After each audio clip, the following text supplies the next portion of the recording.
Hello, everybody. Thank you for tuning in and watching us, listening to us. We are the Real Short Box Live edition. My name is Donald, and I am here with Mr. Kevin. He's right to what people would, I guess, would see would be my right. And then just down below is one Mr. Horror Guy, John Cataline, podcast aficionado. And over here, catty-cornered, kind of that way, I guess, is one horror buff, Janet Lee Rodriguez. Thanks for joining, Janet. Hey, happy to be here. I appreciate all of you guys being here. I think we're going to have a really fun time. I was when we were doing this, by the way, it's up on the screen. We're ranking 2000 horror films. So when I was doing this list, I was shocked at how many good films there actually were. I didn't think about it, but anyway, I'm gonna do some stuff in the background. I'm gonna let Kevin take it away. Kevin, enjoy. All right. Good morning, good afternoon, and good evening to all of you in the 24 time zones on planet Earth. Welcome to the most powerful, most entertaining, and most stupendous show on YouTube, the Real Short Box live stream. First, let's begin with the executive producer and co-founder of the Real Short Box show. He is from the great state of Ohio. He is Bruce Campbell's #2 fan. He is DC Comics for life. And if you have a problem with it, he just might pop you in the mouth. He was the 2000 Kent State University's Mr. Peefcake. And he was also voted the 2019 fourth best looking man of North Hollywood, California. Ladies and gentlemen, he is always socially lubricated. He is simply known as the original Don. Thank you. I hope you all appreciate my my Prey costume that I put together here. I'm the lead chick from Prey. Nice. I hope you enjoy it. I tried really hard. I thought for hours on what I would be, and I was like, well, I don't have long hair. I'll never have long hair. I don't have a long wig. But you know what? In spirit, I'm the chick from Prey. So there we go. Man, I feel left out. I didn't know we were dressing up. Damn. I'd have been ready to go, man. Next time. Yes. And speaking of which, next, we have a man who's also from the great state of Ohio, who's actually in Ohio. He is a man who's brought masculinity and sexy back to professional wrestling. He is a man who lives a life of piety and righteousness. He is also one of the great wrestling promoters of the Midwestern United States. He is a master technician of wrestling submission holds. He lays down the law. He is the Archbishop of Pain and will send you to a dark place if you mess with him. Give a warm return to the Ohio Wrecking Machine, co-host of the Horror Guys show on YouTube, Mr. John Cataline.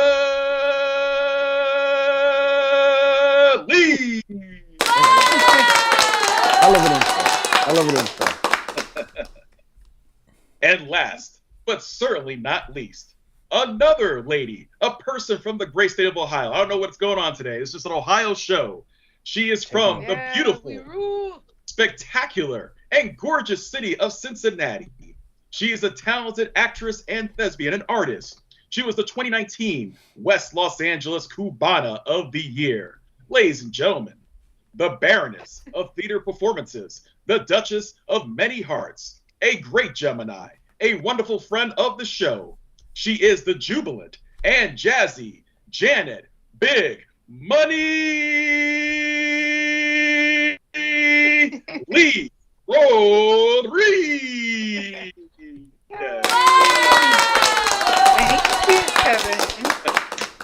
And of course, I am your humble podcaster, the Grand Master of the Jedi and Vulcan Arts, your Supreme Chancellor, Dr. Kevin. And just like Mr. Donald just said earlier, one final decade we're going to do this year, the 2000s. And he's absolutely right.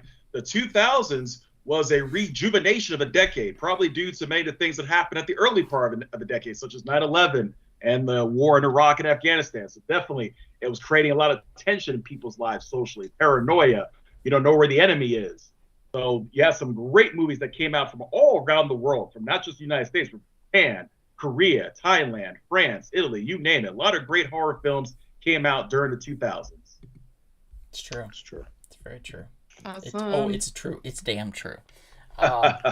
Yeah. So really quickly, my mom and dad are on. Everybody say hi to my mom and dad. Hello, Hi, Mama and Dad. Papa Kenny. McKinney family. We've got some comments already. Sammy says, Donald, did you make out with Slimer? No, I explained it. I'm the girl from Prey. I'm the lead. I'm the one that kills the thing. I'm the hero. Wait, I'm I the heard hero. she didn't make it. I heard she didn't make it. Someone told me that. Oh no. Oh, Yeah. No. oh, okay. I'm not gonna spoil it. Here. I'm not gonna do it. Okay, don't spoil it for me then. No spoilers. Anyway. Sammy says, who were the other nominees for the beefcake? She wants to know. Amy says that's actually a huge honor in North Hollywood. So, Was Amish in the runnings? oh, Kevin? well, I mean, he was probably on the list, but I wouldn't say he was in the running. Oh, come on now. Come on. Maybe Come for on. eyelashes of the year, To he his would have roommate. made that. That's not fair. Because he does have some very, very has great pretty eyelashes. eyelashes. Yes. Oddly enough. It's really odd to say that about another man, but he has very pretty eyelashes. Eyelashes. I don't know. I feel weird. Some of the guys at the Dales Junior Market won #1. Right. Right. Son of a bitch. And the Russian Olive Garden supermarket. Yes, Oh, my. it's not the Olive Garden, it's the Olive Fresh. You go to the Olive Garden supermarket, Janet, all you can walk away with is endless soup and breadsticks. It's just ridiculous. That's true. Sounds good to me. You ever get a bag full of Sounds soup? It good. just And starts some handsome leaking guys in North Hollywood. everywhere. You got that. They fill the breadsticks in with it, and it's just soggy and big. It's a mess. You know I that don't hot recommend guy it. with the breadsticks? You got to immediately eat your bag of soup with breadsticks when you go to the Olive Garden Fresh Market. Bag of It's a soup. must-see when you come to North Hollywood, John. Yes, it's a must see. It's a must see location. I just want a bag of soup. Like that just sounds great. I don't know why, but yeah, that's what a bag of soup. You know. Everybody wants bags of soup. I think we started a trend. Let's do this. Let's I get feel some like bags of that soup. should be like one of those little small like kiosk restaurants. Bag o' soup. That should be the name of it. Oh, I That's like it. that. I like that a lot, actually. Dude, should be in like every mall everywhere. Yeah, That should be a thing. Bag I o' agree. soup. I totally agree. We need It's an Big extra bag of $2 for the soggy ass breadsticks. Like that's how that. Oh man. All right, so let's get started on the list, guys. We got a lot to do here. We started a few minutes late, just a scotch, just a few minutes, just a tad. But let me pull this up. So let's start on the list with number 20. Now, John and I don't think many people have seen this film. So when John put it on his list, I was quite pleasantly pleased to see it on the list. So I was like, hell yeah, I'm going to go with this as well. So we're talking about at number 20. I'm going to put the picture up on the screen right now so you can be like, what the hell is this? We're talking about Behind the Mask, The Rise of Leslie Vernon. Yes. Now, You know what's cool? You know what's cool about these? go ahead. See, you know what's cool about these lists though, because when I watch like the different shows and they say like 101 scary movie moments or like 100 like movies that you've never seen before and stuff, like there are stuff on there that I've never seen. So like I'll make sure to go watch that stuff. So these lists are doing the same thing for the people watching. Mhm. If you've never seen this one, you definitely want to check it out. I just thought it was a really cool ass concept. You take this killer who's basically doing a documentary on his serial killing, how he sets it up, how he does this, how he does that. He goes and talks to a guy who was a former serial killer. It's just a really cool aspect in how they did it. And all the while he's setting up the girl to be his final girl, basically, which is one of the coolest things. This part of this, this whole camera crew and all that. You got Robert Englund, who basically plays the Dr. Loomis character in this movie, which was funny because years ago everybody was like, oh, that'd be great if Robert Englund played Dr. Loomis. I was like, just go watch Leslie Vernon. He basically plays the character in that, You got an appearance by Zelda Rubinstein, which you got to love her from Bordergeist. Scott Wilson from The Walking Dead. I mean, it's a really cool cast of people and just a really cool concept of a movie. Yeah, totally agree. And it was if you want to break it down better than that, but yeah, absolutely, like I think you did a pretty good job. I will say that I was introduced to this by my roommate, who was actually like, "Hey, you want to see kind of an interesting, cool horror film?" Which is odd for that to come out of his mouth. So I was like, "Huh." You know, for him to recommend a horror film, I was like, "Man, it must be really good." So, and I was like, "Where's it on?" And he said, "Oh, YouTube." And I went, "Oh, okay. I think I'm good." And he's like, "No, just watch it." I was like, "All right." So I YouTube search, it popped up, And then, pressed what play. year was it, you guys, that you saw it? Man, for me, it jeez. wasn't long ago. I'd say it was in the last probably 5 or 6 years or so that I discovered it. I honestly, I don't even remember when it came out, but I know that I watched it like right when it was newer, as far as I remember. It's been a long time since I've seen it, but Yeah. But it's a great film. It's a lot of fun. It does have a kind of a humorous charm to it, but also it has a lot of those kills that you're kind of interested in seeing, like how he sets them up and how he murders people and stuff, Yeah. and how he gets away with it.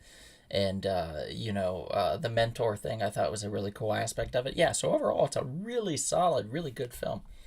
2006. I will say, There we thank go. you. 06. All right. I was actually When I very moved here. disappointed that mask didn't take off more though. Like I figured that would be a hot seller at one point, Yeah, just because it was cool looking. It is a cool looking You know? mask. I like it a lot, actually. It kind of like a very sad mask from the Jim Carrey would have worn, in a way. Yeah. You know, like a very disappointed, sad Jim Carrey mask. Maria, hello, thanks for joining. Frank, thanks for Maria! joining. Hello, Maria. And Sammy, you can leave at any time. So We let's love move you, Sammy. on. Stay on Wow. and bother Donald. Let's move on from number 20 to number 19. Number 19 is kind of a departure. We've got a lot of varied, very. I think this list, more so than the rest, is just very varied. It's just a very diverse list, and I love it. Yeah. Like I really, really love it. So the next one, it came out in 2006, if I recall. This one is I believe it's a South Korean monster movie / horror film called The Host. I have never seen this one. This was playing at ArcLight when Kevin and I both worked there. So, The early days. Kevin, what did you think of this film? Yeah. I haven't seen it in a long time, but it was fun little monster movie, kind of a creepy creature. It kind of looks like the Loch Ness monster a little bit, doesn't it? Oh, A little bit. I mean, well, Oh, yeah. that part with the tentacle and stuff, yeah. But not so much the rest of the film. So The to front speak. side. Front side, Yeah. yeah. It was Park Hee Bong was the name of the character, I believe, in it, and he runs like a snack bar on the banks of a river, and he lives with his 2 sons, his 1 daughter, and his granddaughter. And one of the guys that has the daughter can't quite get his life together, and it's all about kind of him, which is par for the course with South Korean films in general, or a lot of horror films in South Korea. Is like the dad can't quite get his life together, and then it takes something almost out of this world, so to speak, in order to make him realize that family matters that much, and that he has to do everything he can to protect his family, especially his daughter. I think we saw that. Sounds like Squid Games. Yes, that's exactly what I was going to say. It's a lot. It has a very similar kind of an element that you would get from Squid Games, but it's really cool. What's it hard to say? An unidentified monster suddenly appears in the depths of the river, spreads panic, and his daughter gets carried off by the monster and disappears, and then all the family members they're just wrought with loss, and until they decide that they're going to go after her because they think that she's still alive. And so then it's the whole family basically all going after this monster, this river monster, in order to find the granddaughter, daughter, and bring her back to safety. So it's a really cool kind of a family horror monster flick. Family horror. I know it sounds weird, but I recommend it regardless if you do subtitles or not. I think if you do dubbed, that's fine too. I know people hate me for that, but I don't give a shit. I have so much trouble now paying attention to the subtitles on a lot of films, especially if there's a lot of action and quick movements and stuff, and they're shouting and saying stuff really fast. It's hard to... So this might be one of those cases where watching it dubbed is fine. It's fine. Right. Or you could watch it twice. One's dubbed, one's not. Right. Compare. Yeah. Pop Shop says, "What's up, everyone? Hola, Kevin." Hi, Pop Hey, Shop. Maria says, "Love this Thanks movie." for tuning in. And I think it's streaming on Pluto TV right now if you want to catch it. Pluto TV, I Oh. believe, is free TV, All right. so you can watch it for I free. will have to do that.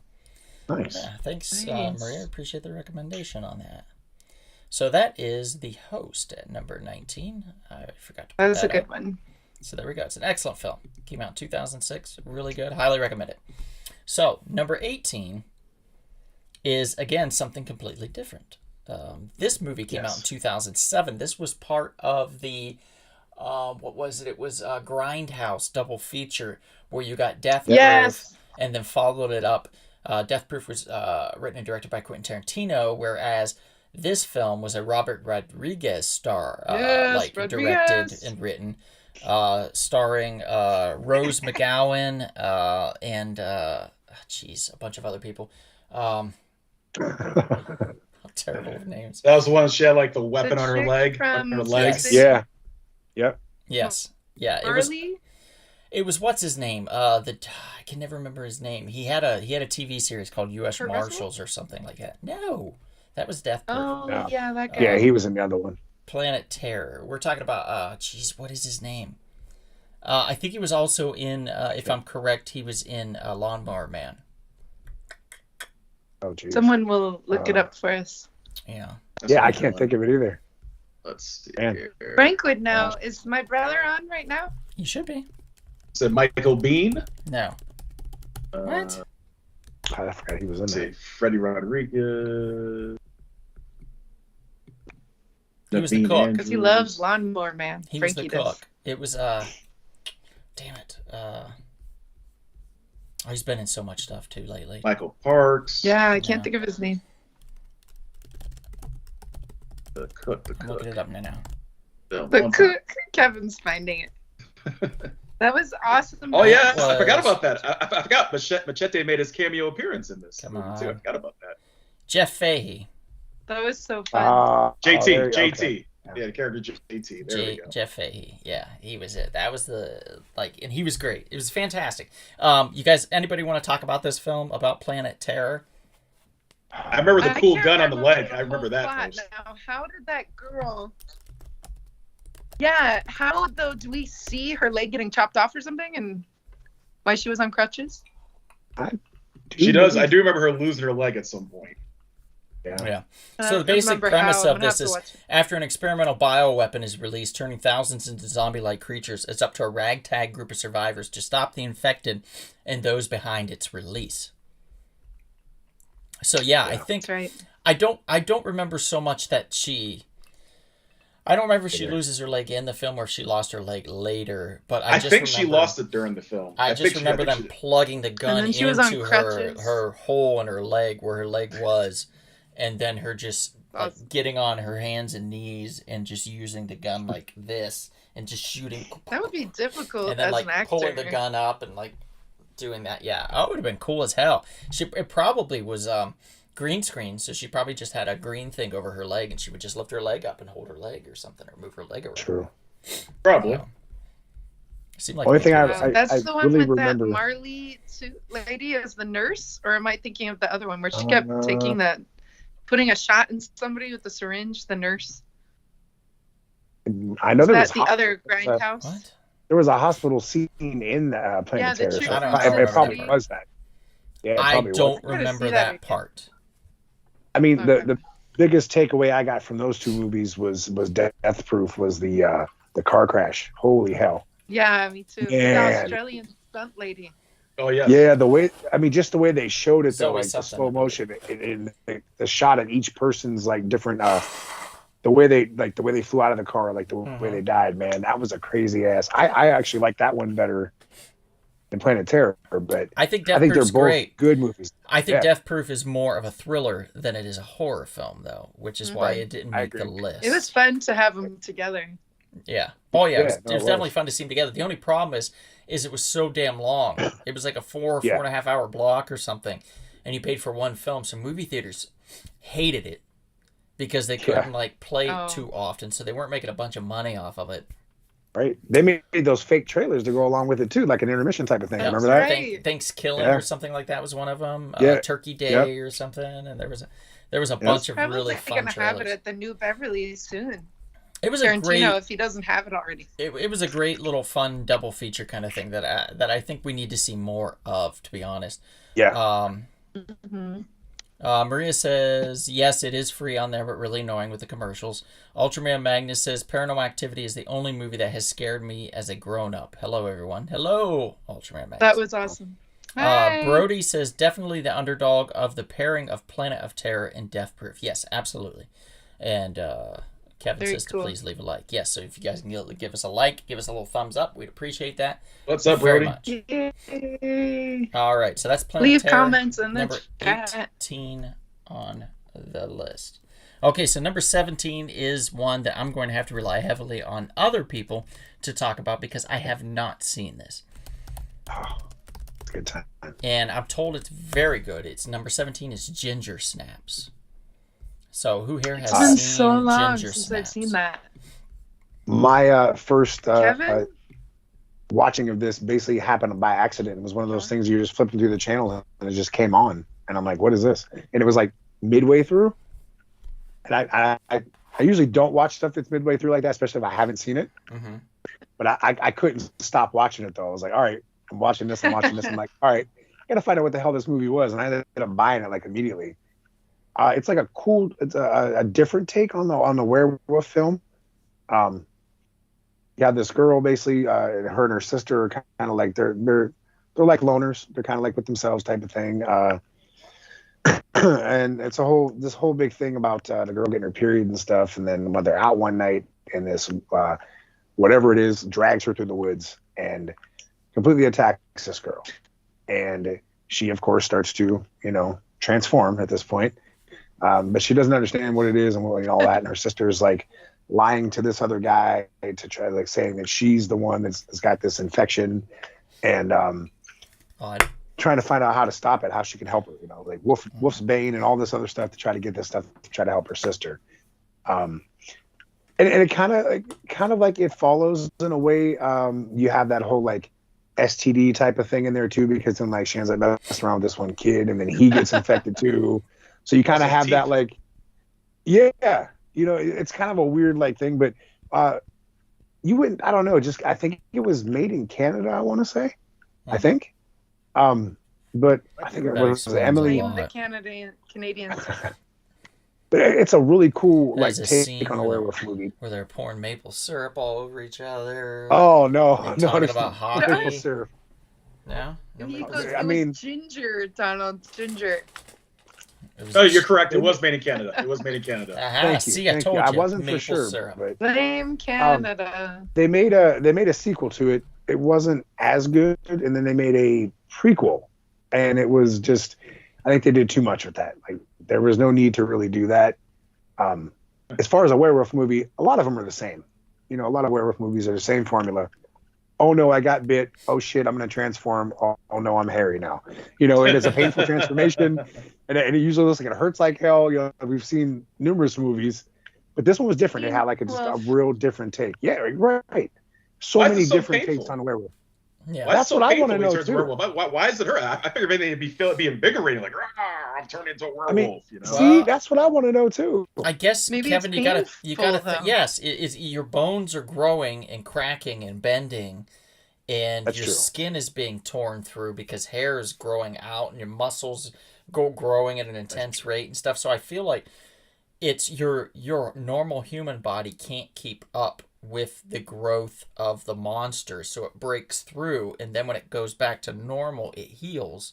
So it's kind of like a metaphor for puberty in a way. In a bizarre way. so it's, I mean, it's yeah. very She painful did to get her grow out of period, it. like you said. Yes. So see, now I have questions though. So like, if you transform, we'll say 1, 2, 3 times, right? Do you get used to that? Does your body like just say, "Oh, screw it, man, good, here I go"? You know, like, how does that work? I mean, I'm not a werewolf. Like the Nobody here is, I Wolverine, don't think. John, where he goes, it hurts every time. Brody says that he can relate to the element of surprise and randomly finding a film.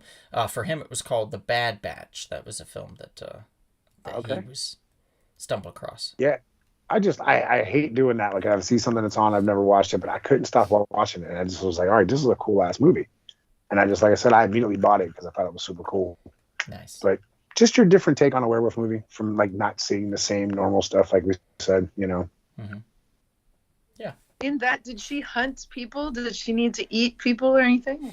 No, you know what? She kind of there's some things that happen in there.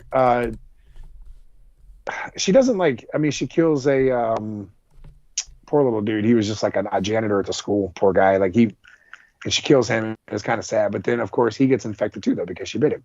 So it's like she's starting to infect other people. Like, so it kind of has that element too, where like, but then her sister ends up using some kind of something that was mixed with like wolfsbane, and it saved the one kid. But by the time she tried to get it with her sister, she couldn't save her because she had already fully transformed. Mm-hmm. It was a really weird looking werewolf too. Like, it was more like a hairless cat type of werewolf as opposed to like a full hairy. But yeah, it was really weird looking, but it was cool though. Very, very cool concept. Okay, That's moving on to number 16. This one, I think, is also another Canadian film, if I'm correct.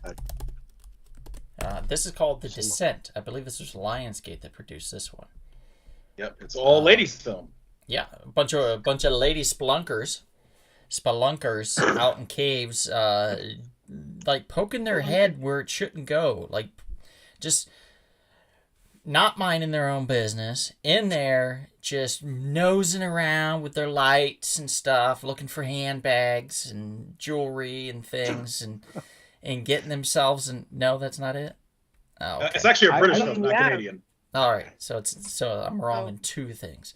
Okay, I hope they didn't find handbags and jewelry now. I mean, they might. But you never know. it was somebody else's that sadly had They're looking for moved on. Batman. That's what they're looking for. Exactly. So basically, it's Batman. spelunkers that get stuck down there with like cave people, like some type of deformed, monstrous cave people down there, like almost like mole people in a way, that are just hell-bent on killing them and eating them, and that's it. And it's a whole, how the hell do we get out of this? How do we get away? Right. And every time I've seen this movie, I've been drunk. I'm sorry, Mom. But I don't remember most of it, but I always remember the ending. I always remember the ending because it pisses me off every single time. And that's why that stuck with me. In the sequel, doesn't one of the girls go back to the cave again? Yes. Okay, Yes. if you didn't learn your lesson the first time, why the hell would you go back a second time? Right? It's like you're going back to Crystal Lake when you already survived Jason and you're going back for a second run.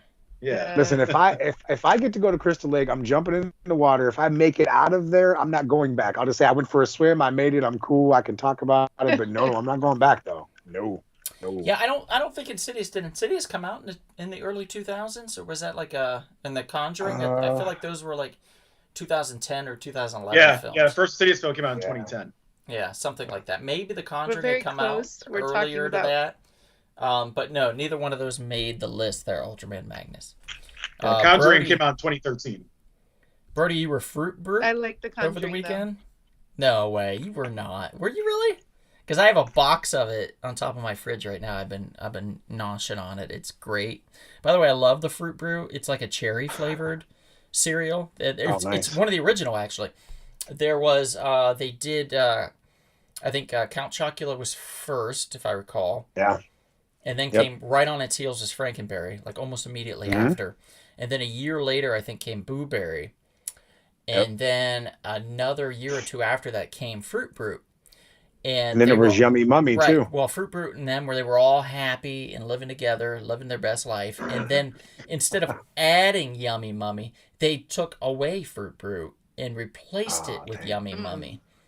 which they took a cherry flavored cereal and they replaced it with an orange flavored cereal, which I think is just That's not pretty good. blasphemous. That's not good. Weird. That's not good. Cherry And- tastes good. So for the first time, like forever, just a couple years ago, they released all of them in like their old school boxes and stuff, and it was I kept them all for like months, and I finally was like, okay, I gotta let these go. I don't have the space to keep collectible cereal boxes with cereal. You know what I mean? Like I can't do that anymore. What kind of creature is Fruit Brew, though? I didn't see. He's a werewolf. Fruit Yeah. Bird is a werewolf. Oh, okay. Yeah. But what's up with his name? I don't know. Weird. Sorry. Jesus, They I'm just couldn't looking come at up with Kevin's wolf type comment to Brody, and Kevin, that's highly inappropriate. What's wrong with you? What did you What? say? What did I say? You said to Brody, you said, awesome. Did you eat anybody out in Portland? Oh, Did I say no? I mean, as a werewolf, Dirty dog. as a werewolf, did you Kevin, eat anybody? You are awful. You little Oh my pervert. God. Oh, you see, you're seeing more into that. Highly inappropriate, you little No, pervert. no. You're Oh you're my looking God. more into that. You're Brody, looking more I into that. apologize for You Kevin's look more into that. vulgarity. As a werewolf, I am go and attack people. I'm turning red. I'm so shocked with how Oh, he please. discussed this. This is Uh, I'm You're shocked. not shocked. Wow. You just gave Wow. Brody that comment yesterday, I am Donald. Come on. shocked. Sammy says, last thing I need is to watch a movie about getting trapped deep underground. No, thank you. Let's see. He has a box of Good Fruit that we're Brute warning also. Cool. people. Conjuring's great. Right. Don't get me wrong. Conjuring's great. I just wasn't sure if it I came out. love The Conjuring. I don't think it came out before 2009. I think it was around that Mm-mm. Country is same time. 2013. 2013. Yeah. Yeah. So unfortunately, that's not going to make the list because it's too new. If we had another first of all, we're not going to have a live show next Monday. There's not going to be one. It's Halloween. I struggled with it. I was like, yes, I would want to have a live show, but there probably won't be anybody here to watch it. And also, I kind of want to go do fun shit. So You're too old. You're too old to do that. no, never too old to do fun shit on Halloween. Never. how dare you, Kevin? Dom had the best parties. Back in the day, Best yeah. costume parties. Pre-pandemic, Yeah. I had some pretty fun ragers. Pre I would the always real start out with short like, box. okay, so I have a 2-bedroom apartment, and I would always start out with inviting like 10 people, and I'd be like, yeah. Next thing you know, there's 75 people that It like was nuts, show John. up. We had to have And like they'll one be of my like, "I neighbors remember opened up you." his place for them and stuff, and Yeah. it was crazy. And Donald, some random people say to me, "But I met you at the Halloween party." I'm like, with the 60 other people, I'm sorry I don't remember you. Yeah, there were a lot of that. I'm yeah. sorry. You have too many friends for me to remember all of them. Brody says, and yes, I did do a Fruit Brute. They totally redid the box. I can't believe it. I don't like the new versions. Yeah, I'm not a fan of the new versions either, man. They look kind of crappy, to be honest. Let's see. Kevin, there is a lady present, man, says Ultraman Magnus. See? You see, you misinterpreted what I said to Brody. You misinterpreted. Brody, yeah, there was a lot. It might not have been 75, but it was probably, I think at one point we were up to like 50 or 60. Like, there was a ton. It was a lot going in and out. There are and- two yeah, apart- there were shit. I remember us having to turn off the lights in order to get people to be quiet so we could start playing games and stuff. And then like it went out into the hallway and then down by the pool and we just overtook the entire. I had to leave like letters on everybody's door to tell them that they're invited to come, my neighbors, and if there's an issue to come talk to us before calling the police because I didn't want any noise issues or anything like that. And it always worked Then out we pretty jammed everybody into a photo booth. Yeah, no, we did not do that. Hey, Evan, thanks for joining, buddy. Good to see you. We're just talking about The Descent here at number 16, but we're going to move on from that, actually. We're going to talk about number 15. Now, our buddy, our compadre, our friend from Diabolic Comics, Phil Mucci, was going to be on again this week. Unfortunately, he fell ill. He's not feeling well. Just some sinus stuff, not feeling good. He didn't want to be all snotty on camera, so I totally understand. So his choice on some of his choices had to be replaced with other choices. So I asked Janet specifically, I said, if you had to pick one film that's not on this list, what would it be? And we had to take the film off that was on here because none of the rest of us really know much about it. So the film that made it would be at number 15. Would be What Lies Beneath. Yeah, I love that. Did any of you guys Okay. remember that with Michelle Pfeiffer? Yeah, it came out at the very beginning of the Vaguely. decade. I saw it at the She's drive-in, in and I this- remember being disappointed. But She's in this bathtub. It's I'm hard to pretty see sure at the I drive-in. read the book or something. That's why I got so into it. yeah, so tell us a little bit about it, Janet. Like if you can remember, what's the What general I was plot? remembering was I feel like she had a husband, and you can correct me too, Donald, and she ends up going, though, she's not, or yeah, she's still with her husband, and she drives out to this like house in the middle of nowhere that they like inherit, and she's basically all alone. And then whenever she like takes a bath or something, and she's just totally by herself, all these like horrific images and ghosts and people come to her. Like a ghost will come out of the closet and haunt her and all this crazy stuff. And what she finds out, though, from the ghost, is that her husband is cheating on her. So it's also like a thriller. And she's like, how dare you? At first, you're so scared of the ghost.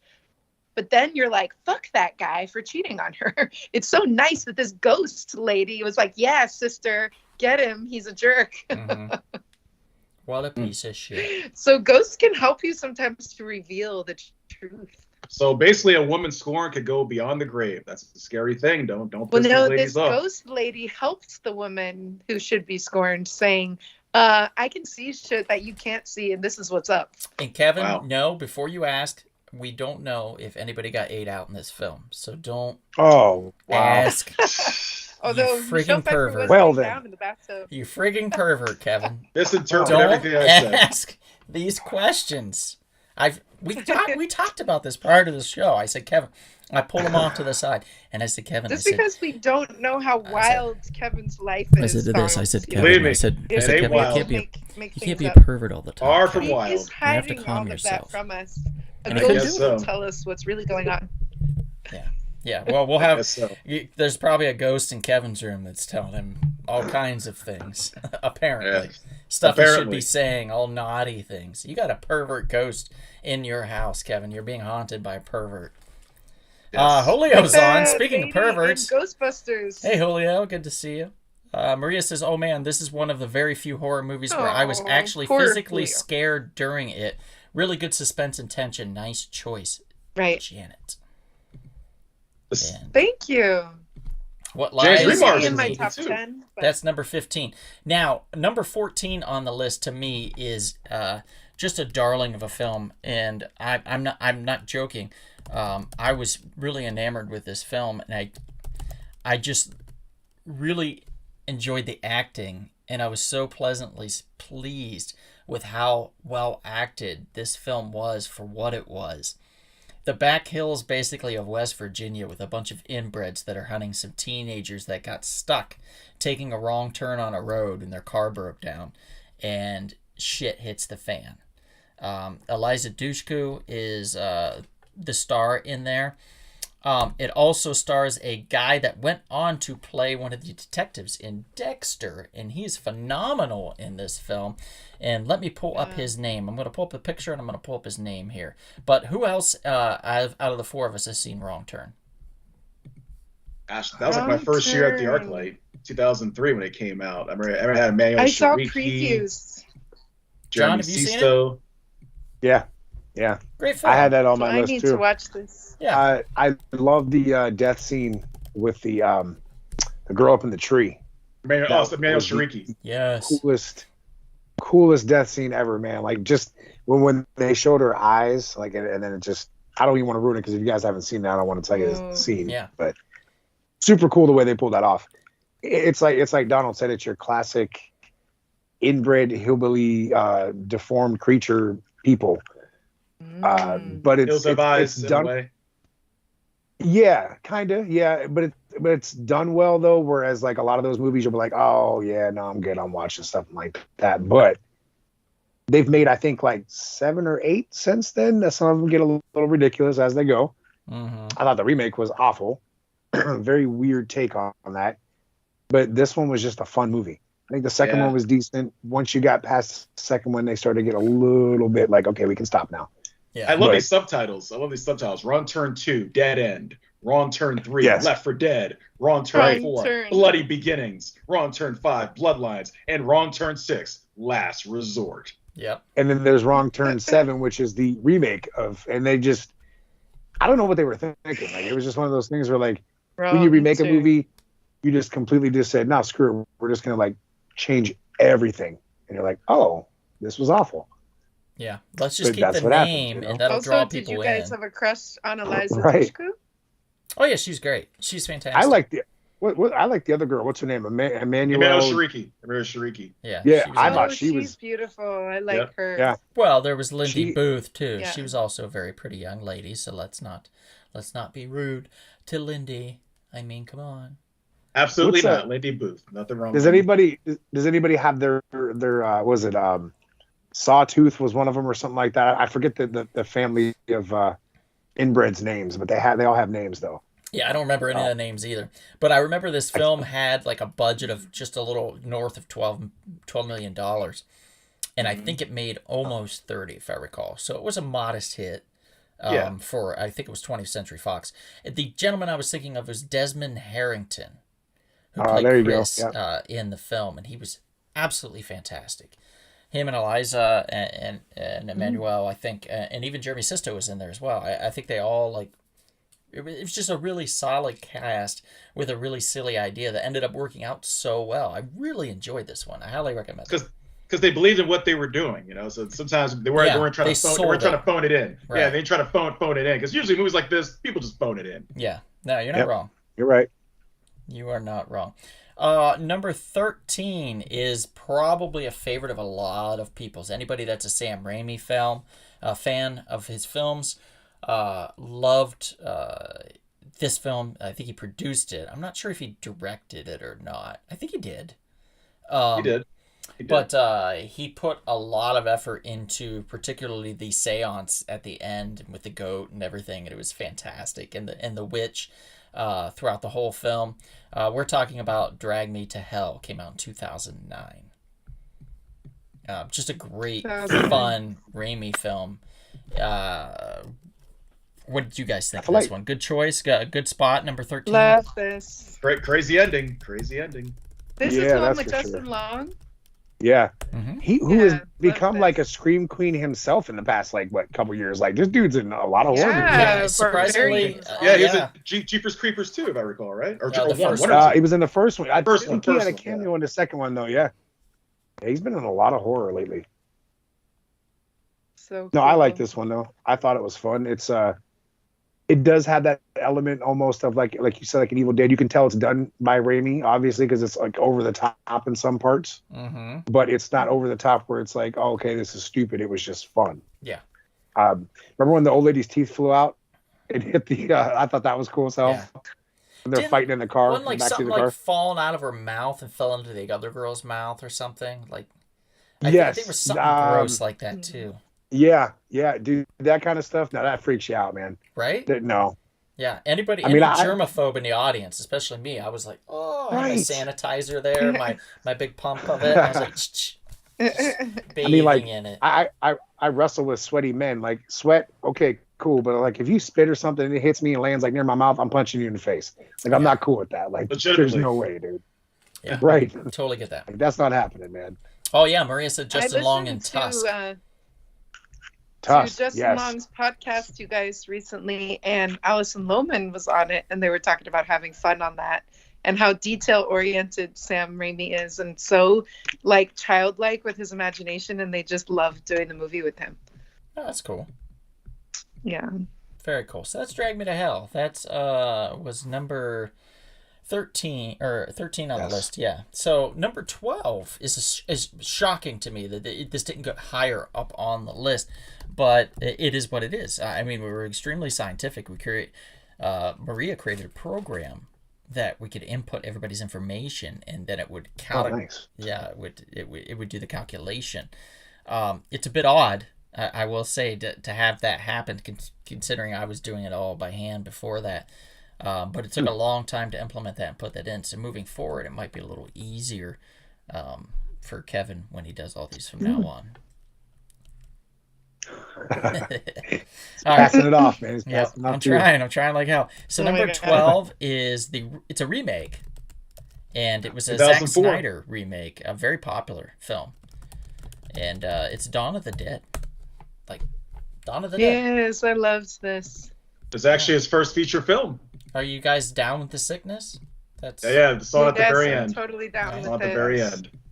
Yes. The mall. Now, this is too where that baby is born, right? Mhm. Who's the African American actor again? Mackay Pfeiffer. Mackay Pfeiffer's little Yes. baby. That's, That Michelle was a Pfeiffer's freaky son. scene. Mackay Pfeiffer, No. right? No? That was so freaky, and every scene in the mall. And that dude, the main actor, was on Medium for a long time with Patricia Arquette. Okay. Oh yeah, that's right. I So love for me, him. I feel like he was very for cool. remakes are hit or miss sometimes. It just depends. Mhm. I thought this one was done well enough to where like you still kept elements of the original Dawn of the Dead. You know, there was the mall aspect, there was stuff like that, but they also took their own story. And the zombies were fast. I mean, they're running after you.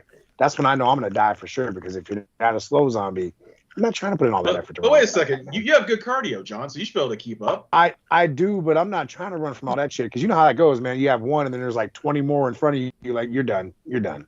I have faith in It's you, not John, gonna that happen. you can survive the sprinting zombies. I would be I dead appreciate that. right now. I legit would be dead. I'd have to be very, very quick and smart in order to have With your escaped knee. these. But yeah, with the way my Get knee on a is right scooter, now. Donald. Yeah, I'd have to get on like Janet, one of those I believe you, segways or Janet. something. You're On a athletic. scooter, you could could make You see it. me on a Segway, just going like hell. I'll Oh, take yeah, there you go. Donald and carry him and run. There you go. We'll get Donald we'll will get be you on like my a back souped up one running. like Silver Bullet. We'll get you a cool Segway like that. Yes. You'd be flying through, man. Yes, that would be the way to Silver go. And I could put Surfer. like a big like sword or something on the end of it, like a joust thing, and I could There you just go. run him Oh, yeah. down, boom, impale him. That would be great. That'd be Do you- great. Donald, do you remember you just ride on top of the backs of one of the Oh, zombies gee. that you have under your control. It's true. That's true. Do you remember the scene with the lady? I think it was I know they were in the mall, one of those stores where the lady like came back to life and she was like running at them. Yeah. That shit was creepy. Oh yeah, dude. it was, wasn't it? That was Yeah. creepy. That was Just the creepy. sound of her- The sound of her running and just like the way she was coming at him, I was like, oh hell no, dude. Kevin, no. by the way, Kevin really pushed for this film, and I realized why. Because Kevin was extremely happy because there are a lot of characters in this film that get eaten out. So Kevin was Oh, so happy Dude, about this. yes, a lot of characters do indeed get eaten out. They get eaten out eaten in the whole. mall. I mean, that's down to the true. bone. Down Yeah. to the bone. Down to the bone, Kevin. Down to the Because bone. you know why? Eaten Because out they at were the down dining with the sickness. court. There it is. Yep. That's Yep. why. Food court. So that was Dawn of the Oh. Dead. Yes, Kevin, go Fun ahead. movie. I was saying it's a fun movie, especially the very end with the credits and then that song coming on, and then just like okay, and Ben Rames. Mhm. I get love to Ben Rames. You know, you can't forget him. Yeah. Absolutely. Number- Guys, was the original also in a mall? Yes, Yes. 1970. Yes, it was. Uh-huh. I need to see that one again. Absolutely. Number 11 on the list is none other than Paranormal Activity. That This is is it's Nice. the most profitable movie of all time. Made for $15,000 and made, I believe, $185 million at the worldwide box office. That's ridiculous. That is so low budget.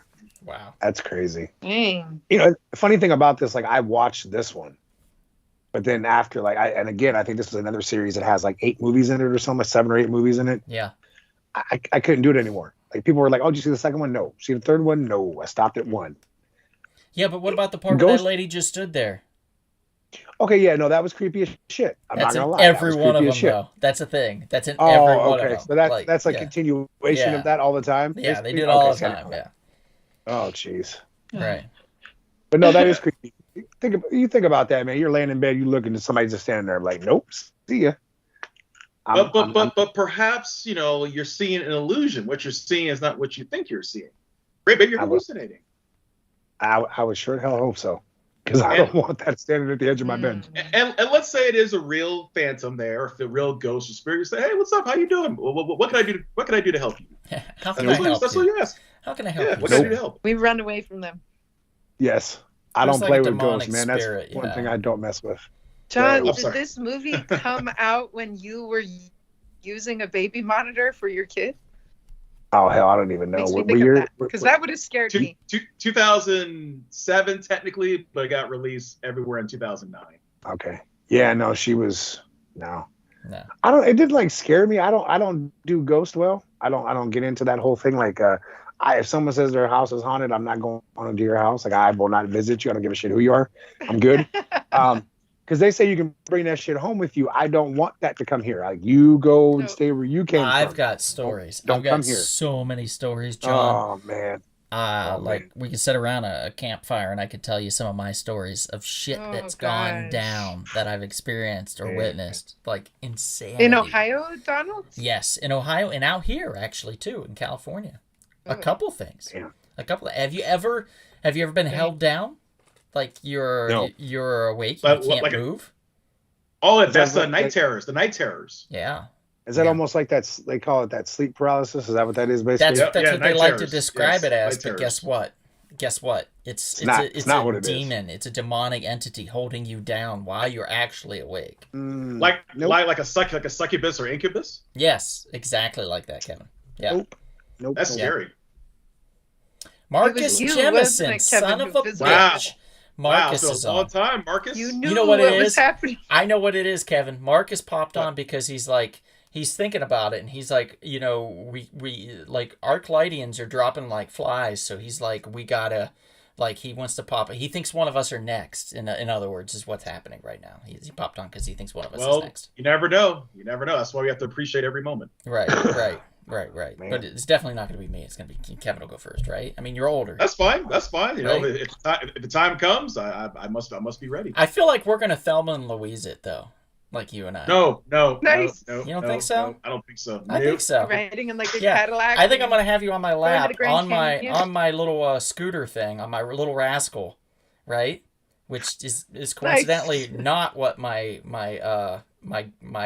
thing down there is named. It's not Little Rascal. Little Rascal is a machine that you get on like a scooter and you drive around on it. So Kevin will be on my lap because Kevin's sickly, right? And I'm like, Kevin, we're going out like a boss. And he's like, let's go, brother. And then I just hit the gas and we just Little Rascal. And instead of like flying off like the car does over the Grand Canyon or whatever, we're like at the LA River and it just goes pump.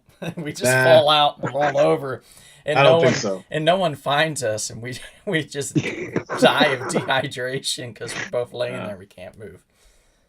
Kids By the are way, like throwing shit at us and stuff.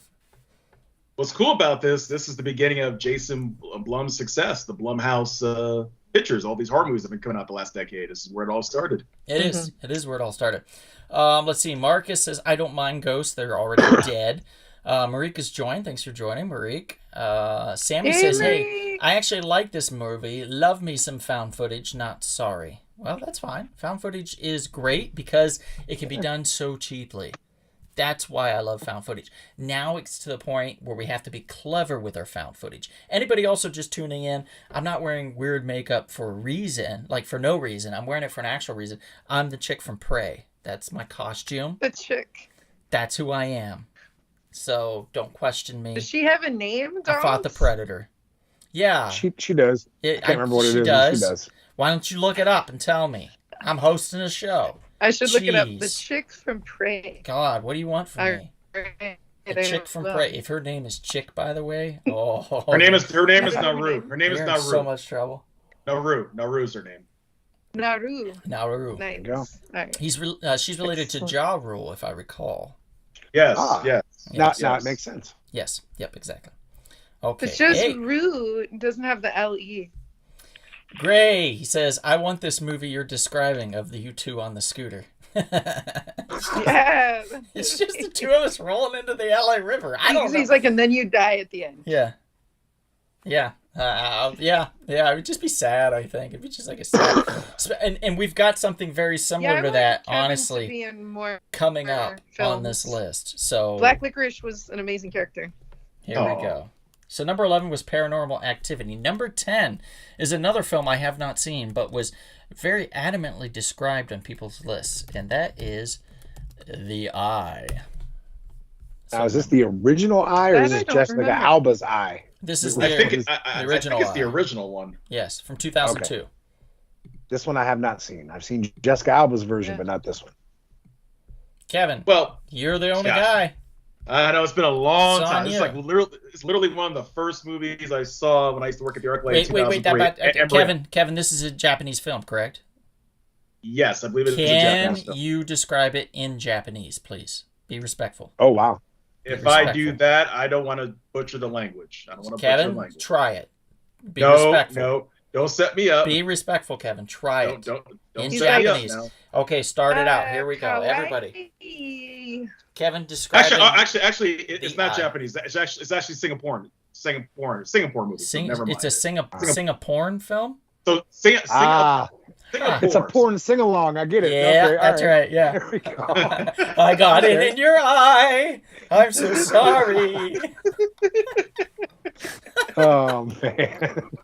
Basically, what I Started this remember whole about the thing. movie is that this young lady, she's been blind since she's been like the age of 5 or so, and she's like gets an eye transplant. Oh, And with these new set of eyes, of course, she starts seeing, almost like the Sixth Sense kids, start seeing dead people, start seeing, phantoms and apparitions and whatnot. So it's pretty scary stuff. And I would not want to have that situation. Yes, in this case, you'd probably rather just stay blind and seeing the things that this poor lady's seeing. It's crazy. Absolutely. Have you seen did you see the remake version by I chance? never saw the Jessica Alba remake. What is Jessica Alba version like? It's probably I mean, similar. pretty much the same. That's what I was going to ask you, though, like which one you thought was better. Obviously, usually when they remake like the Japanese horror, like the foreign country horror, the American versions, like they water it down so bad that it's just bad. In some cases, not always. Like I thought The Grudge was decent, stuff like that. But what I remember from it, because it's been a very long time, it was okay. I don't think it was one of their better like remakes of like a foreign film, but it was okay. You know. Originals from the Pang brothers. yeah. I don't remember the remake being okay. very good at all. If I You guys recall, want it to be was, able it to was take just a meh. quick bathroom break? Well, you could just run and go. We're gonna keep Just going. We're Run. All right. If you could start on Don't your die. way, just start on your way. So by the time you make it to the bathroom, you just have to turn around and come back. Exactly. I mean, that's what I do. Don't die, guys. That's what I do. I do it all the time. Oh, So man. Kevin, the next movie. now I might not be great at my languages, but I'm pretty sure everything you just described was not in any other language. It was not it wasn't in Mandarin. Singaporean Was it in Mandarin or Mandarin Cantonese? or Cantonese or any of that. I tried really hard. I'm sorry. My sometimes my English or sometimes my Singaporean-ish sounds like English. My bad. I can't help it. Well, monkey Sorry. brains, while popular in Cantonese dishes, would be quite Ah. odd to anybody else. Yeah, John I know. immediately caught that. I Right? know. Yeah, Yes, sir. Yep. Yes, sir. that is. I'll never forget that scene. one ever. of my favorite fall films to watch. I call it a fall film because I always, when it's cooler out, the leaves have started to fall from the tree and stuff, I pop that on. It's a great murder mystery. I'm talking about Clue, by the way. So, John knew it, and I know you guys have seen it. Hopefully, highly recommend that film if you haven't seen it. It's in my top 10 greatest films of all time, by the way, oddly enough. And I love and that Tim film. Curry. That's all I got to say. Tim Curry's Curry. fantastic. That's Yeah. it. Yeah, absolutely. So that was all in Japanese, the way we just described that. So if you heard John and I, then you understand Japanese. Surprising. Hmm. True. Yeah. I just So- learned it just now, so that's how Now, cool we are. Speaking of Japanese, the next movie is a Japanese. That's right. That is I right. have to At admit number that 9. I've never seen this either. Oh, you haven't seen this before, brother? Yes, oh, yes, you I've- have. I've You've seen the heard Hunger This Games. is great. So many. The Hunger Games ripped this off as much other types of films. When I first heard Hunger Games, wait a minute, this is Battle Royale. Mm-hmm. This is like the same concept. Mm-hmm. Wow. Okay. This definitely changed this type of concept of movies where these poor teenagers are forced to fight to the death by the Oh, government. wow. And of course, a surprise at the end, but it's just vicious on how they have these neck devices attached to them. So if you don't play by the rules, you're done. But it's messed up. I mean, people are working together, but then at the same time they have to turn against each other. It's no joke. It's brutal. Absolutely brutal. Yeah.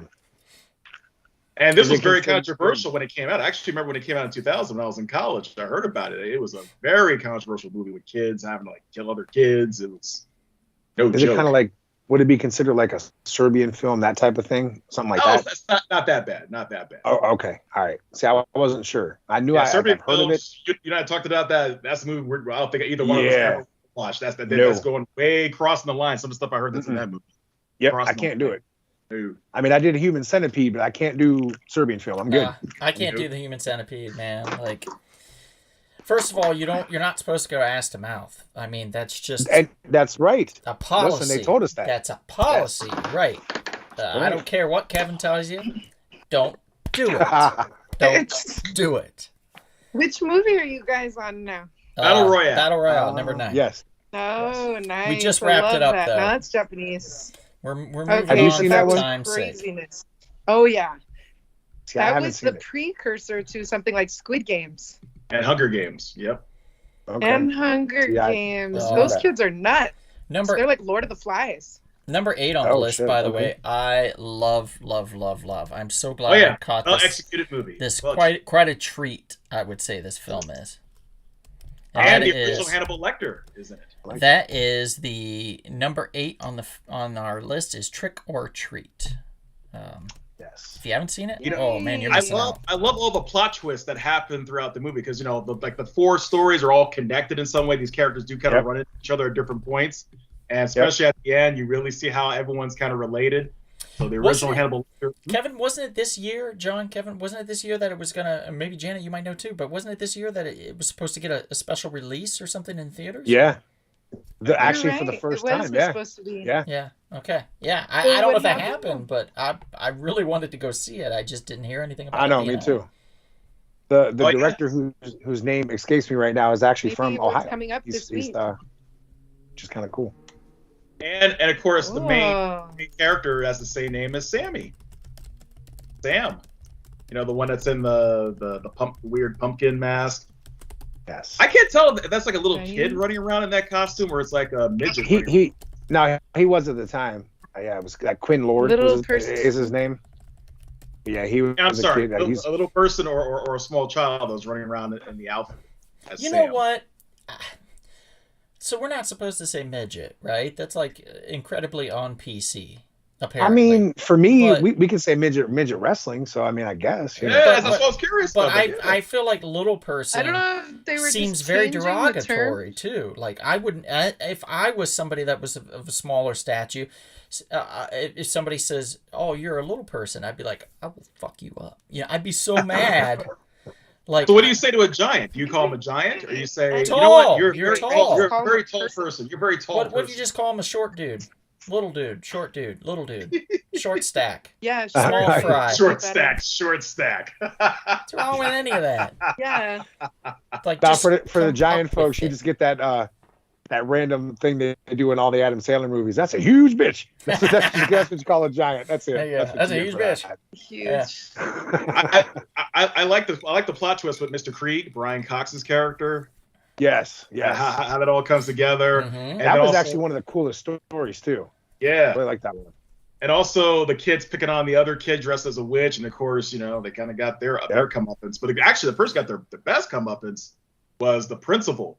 Ooh, he got what he Yes. deserved. Yep, this principal, I the didn't- slow I- kids on the bus, and that happening. Yes. And I think we're allowed Dude, to that say was one- slow kids still. Yes. Yes. I don't No, know that was one of the anymore. coolest movies. Like, I'm sure you guys have all seen anthology movies. Sometimes they fall short of what they're trying to do, Yes. especially in their wraparounds. Yeah. But this one, I've told people numerous times, if you watch Trick or Treat, it's one of those movies you have to pay attention to because you're going to miss something. Because literally, like you said, Kevin, they tie in. Everything ties together, man. And that's Also, you're odd. right. So cool. Also, right, the director Michael Dougherty, he is from Columbus, Ohio. You're correct. Thank you. Yes.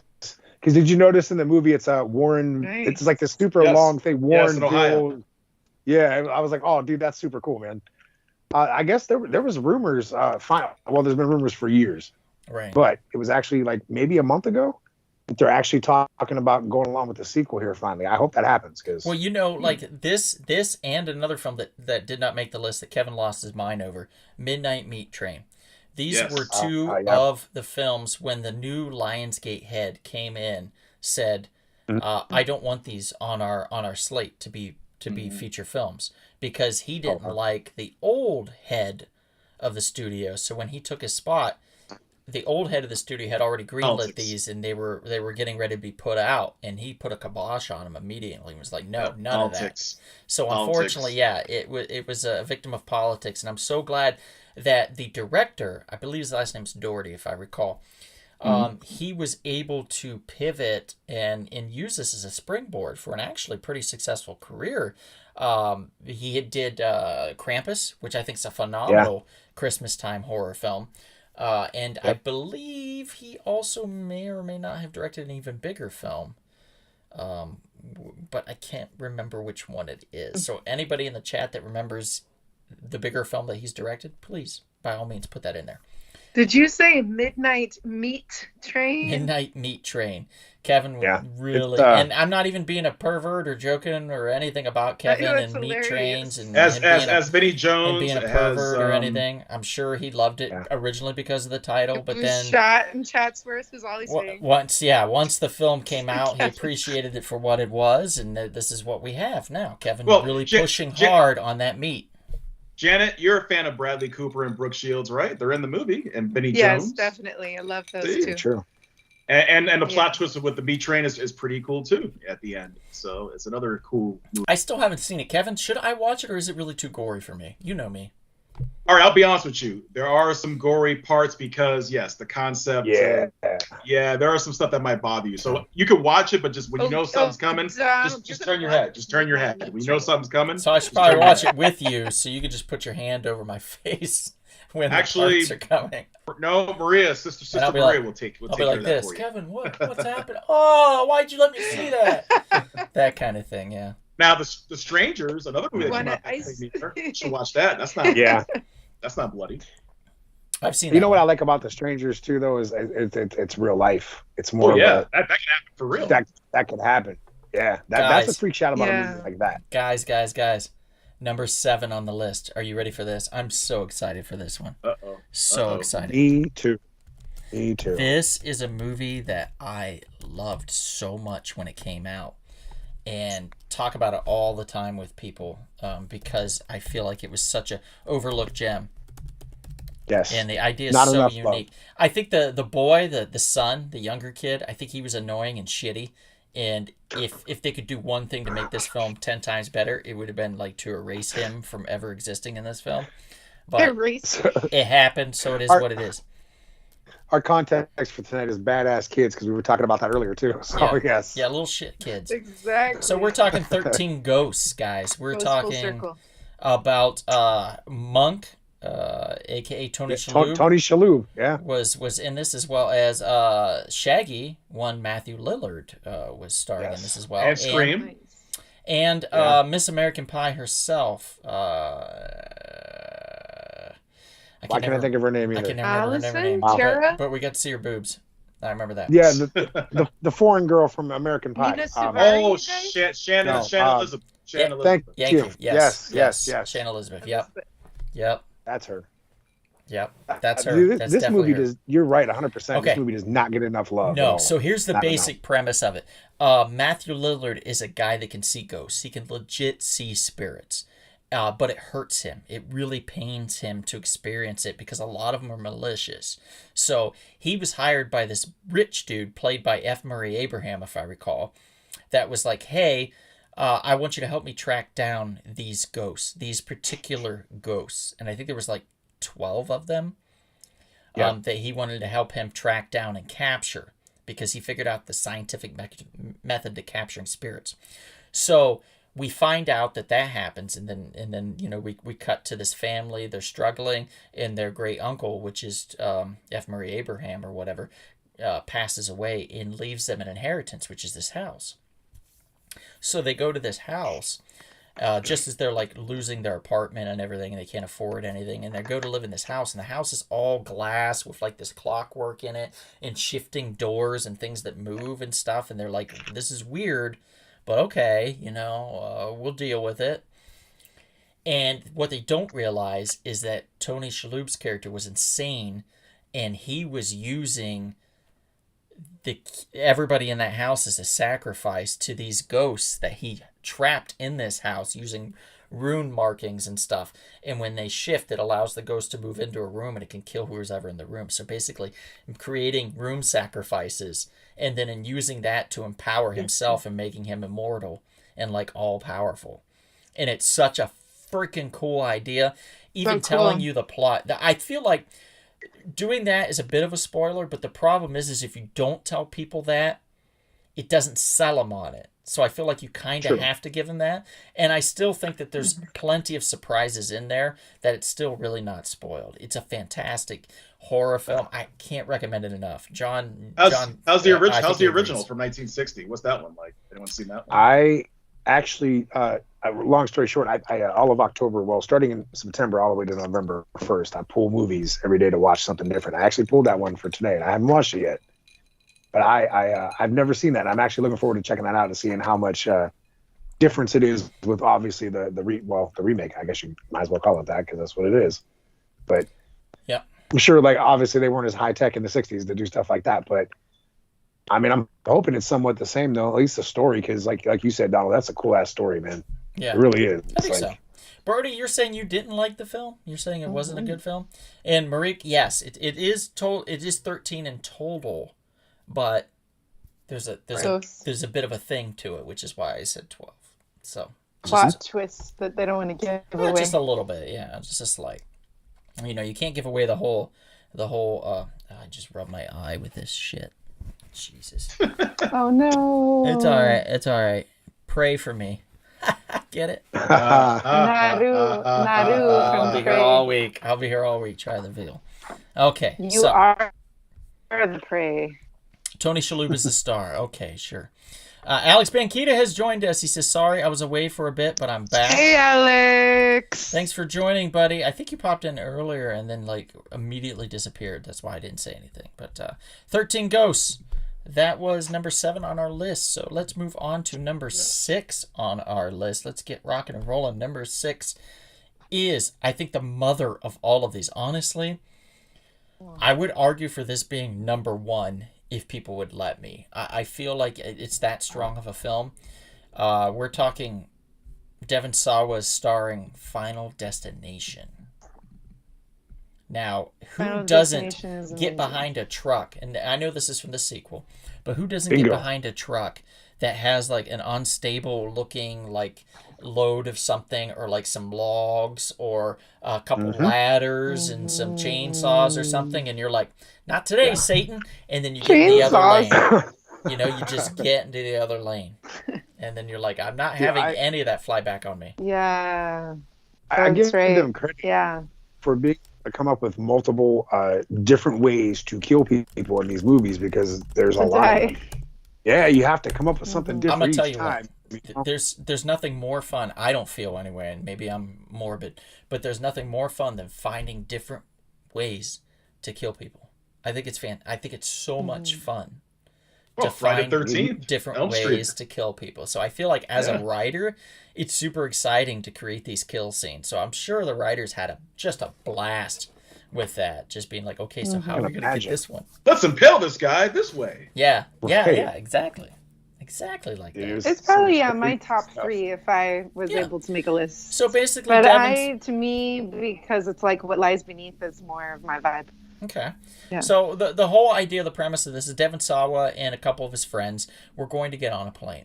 Devon Sawa got kind of a premonition feeling, and he was like, I don't want to go on the plane. I'm not going to go on the plane. So he doesn't go on the plane. He talks other people out of going on the plane. So there's 6 or 7 people that don't go on the plane.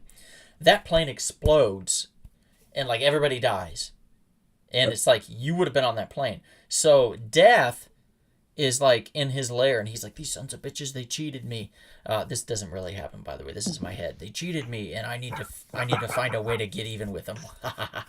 Clever idea. I feel like that's what it would say, right?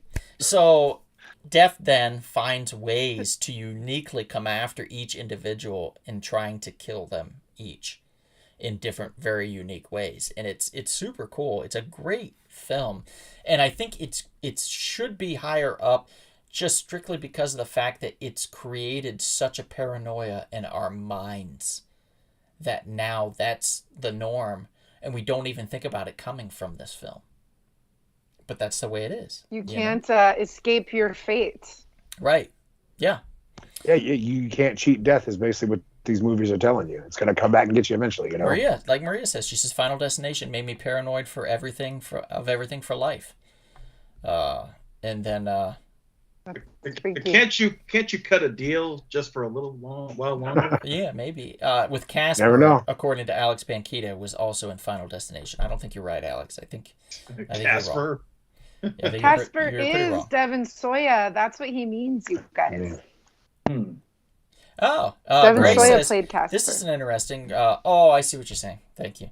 Gray says, I saw Final Destination 2 first, and it remains my favorite of the series. So I guess, yeah, depending on what order you saw them. And there was Final Destination 3D. 3D horror movies are always cool. My Bloody Valentine in 3D was really cool when they did the remake. Oh, yeah. I enjoyed that one, too. Okay, so that was number 6. Now we're in our top 5, guys. Home stretch. And this one excited and hurt me to put it here.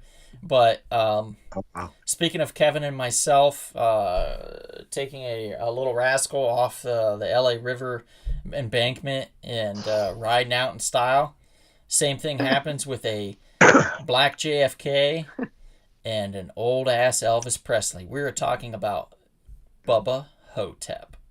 Yes. Late great Ozzie Davis. 2002. Oh my God, I remember Bruce when this Campbell, came out. Ozzie Davis. Hilarious. It's a Coscarelli film. The guy that did Phantasm, I believe, also wrote and directed Bubba Hotep. He was going to write a sequel called Bubba Nosferatu, which I was super stoked for, and then it just didn't happen, and it broke my wee little heart. I think once Ozzie Davis passed away, they kind of just like did away with it at that point too. Oh yeah, that definitely put the nail in the coffin. No pun intended, or so to speak, with that. But Bubba Hotep. Okay, so here's the meat and potatoes of this one.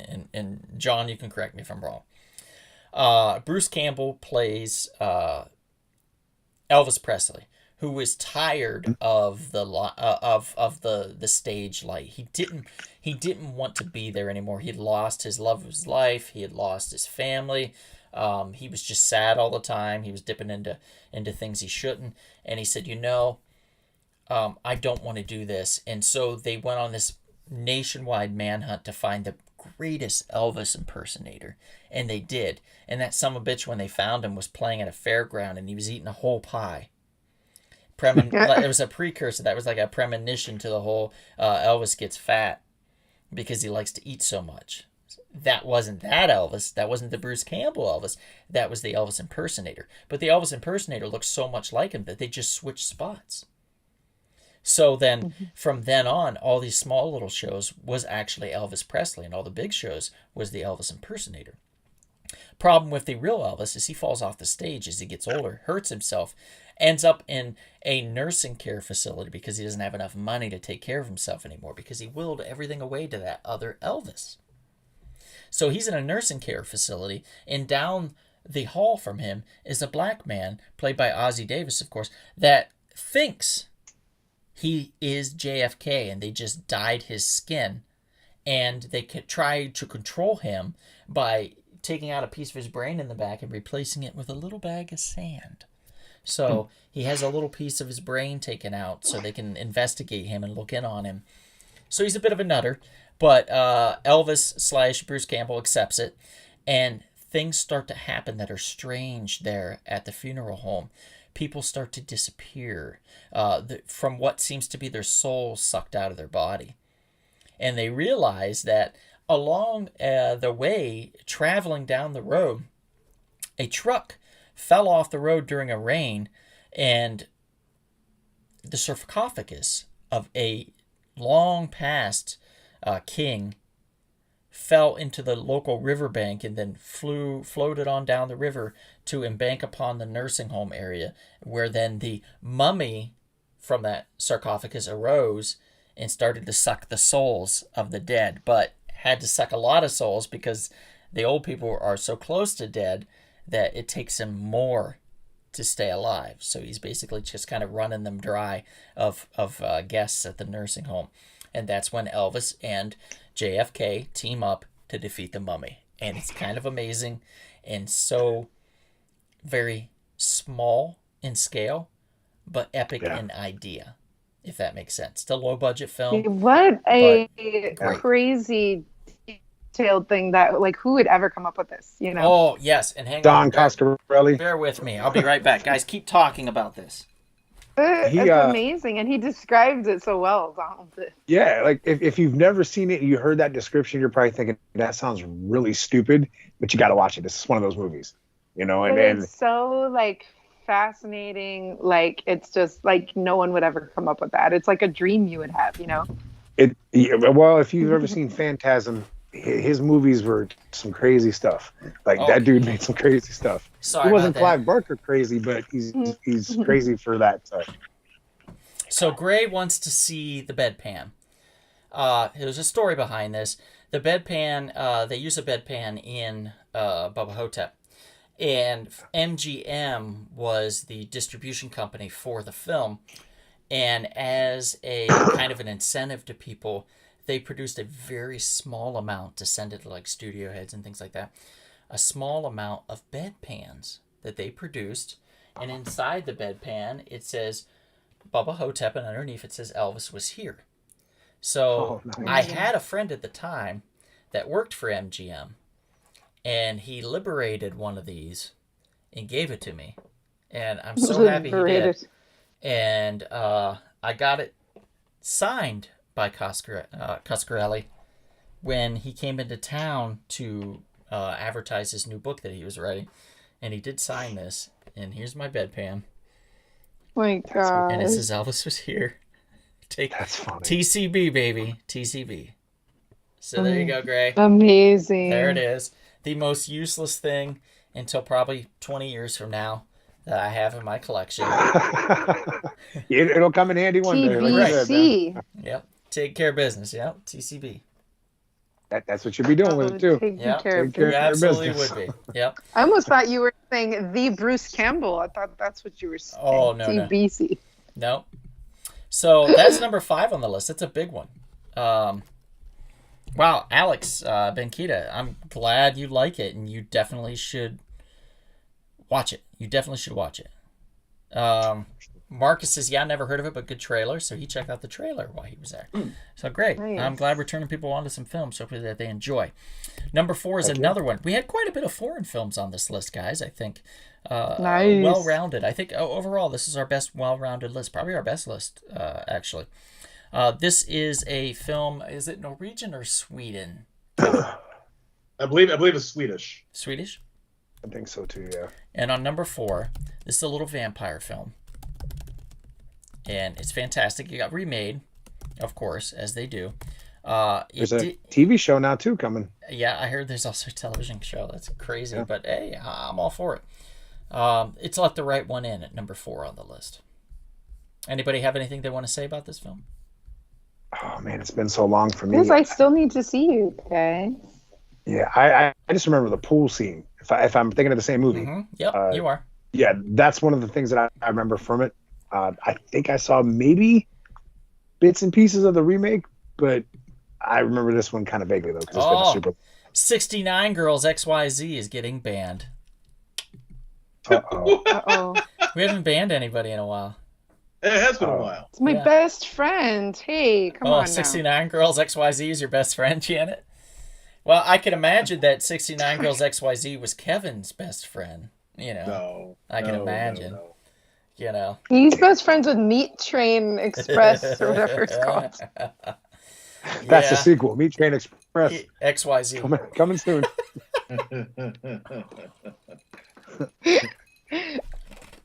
Yeah, the original, the whole premise of this is there's a father. I think he's the father. And his daughter is a vampire. And he goes out and has to kill people in order to keep her alive, but not allowing her to do the murders. He doesn't want her to do that because he doesn't want her childhood to be ruined. But she's going to be a child for a while because she's never going to get older or anything, you know. So it's all about something happens to him, and then she ends up kind of on her own, and she befriends a young boy, if I recall, that lives in the same housing community as her, and it's all about them kind of bonding, and her saying, you know what, I realize I am what I am, but I like you, and I think we could be something. Even though they're little kids, it's still cute, and it's powerful, it's meaningful, and it's spooky. You know, it's just spooky and sweet. It's a spooky, sweet film, and I can't recommend it enough. That should be stamped on the box. Spooky sweet. I think that would be a damn good selling point for that. Spooky sweet. Chloe. That sounds like the Addams Family values. What's her name? Hit girl, Chloe Moretz. Oh, Chloe Grace Moretz. Thank you. She was in the remake, right? She did the remake. She did the best she could. She's a phenomenal actor, by the way. I really, really like her as an actor. I think she's great. Just once you see the performance in the original, it's not quite the same. She does her own version, which is great, but I feel like the original, that one just hit it, just the chef's kiss, just the right spot. So that was number 4 on our list. So that brings us to number 3. This is the granddaddy of all 2000 horrors. Should this have been number 1? Yes. Why isn't it? I thought so. Well, there's other films that, oddly enough, trumped it. And one of them is, both of them are actually kind of funny that they got where they're at, or as high as they got, but that's just the way it is. It's where we ranked them. So number 3 on the list is none other than Kevin Green's favorite horror film of all time, his favorite franchise, his favorite actor in a horror film, his favorite name of a horror film of all time. It rolls off the tongue. Kevin had a t-shirt, a hat. He painted his face for Halloween one year as the character on the little tricycle thing. We're talking about number 3 on the list, Saw. Kevin, tell us why you love it so much.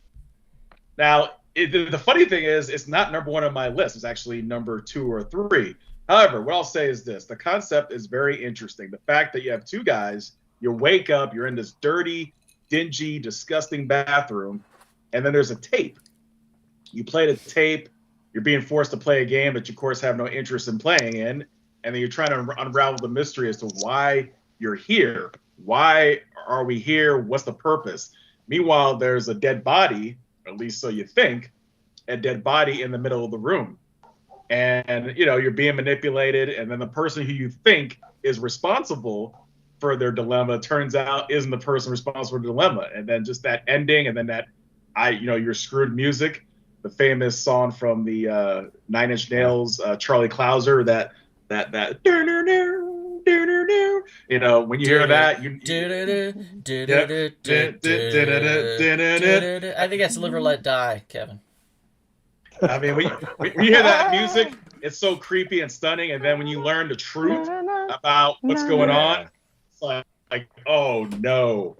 Right. And then the fact that he got played, thought the key was like on him when he woke up, and it went down the drain. It's like, oh, I'm screwed. I'm stuck here. And then, of course, that final line of the movie, game over. Alex says he's never seen it. Alex, don't watch the rest of them if you don't like gore. Number 2 really ups the gore. Number 1 is perfect. Number 1 has that amazingly perfect balance of just a little tinge of gore, but so much mystery and so much suspense. It's just a perfect little horror film. I think it was made for 1.5 million and ended up grossing like over 150 or 200 million or some insane amount. Not that much, but you know, a lot. Significant amount. It was like an insane amount. Yeah, it made a ton of money for them, and they were extremely happy that they had a hit franchise on their hands. And of course, the franchise is all about the traps. We're talking about creative ways to kill people. Yep. These writers definitely found a way to create different traps in different ways, especially in part 3. As you know, Brother John, the shotgun collar trap. Ooh, that's brutal. Or the one fella who's like basically on the torture rack. Oh man, I mean, there's so many crazy traps. Even when they have multiple people attached to traps. But one thing that's cool about the concept of this movie is Jigsaw himself technically is not a killer. No. If you play by the rules and you suffer a little bit Yep. accordingly, you can actually win the game. But it's just you have to also listen very carefully to what the tape is saying, and What's really cool about the whole thing too is though he's not just your average like slasher or just like he's got a reason as to why all this is happening. Yep. it's a philosophy. Right. Yep. And yep. if And they you explain have to watch, you have to pay attention to it, and it does take all the way up until the last one, which is ironic because he dies in the third one, right? Mhm. But the man still keeps coming back continuously. They found ways to keep him in the story, and I gave him really a lot of credit for that because like a lot of when you make movies like that, they fall off Yeah. one or two. He's not a supernatural entity that's come back. No. They find Right. other He's ways to bring him back. Well, The Apprentices, that was the key. You have people continuing his work, the legacy, even to this day with the Jigsaw movie that came out in 2017, and then last movie that they released, the Spiral.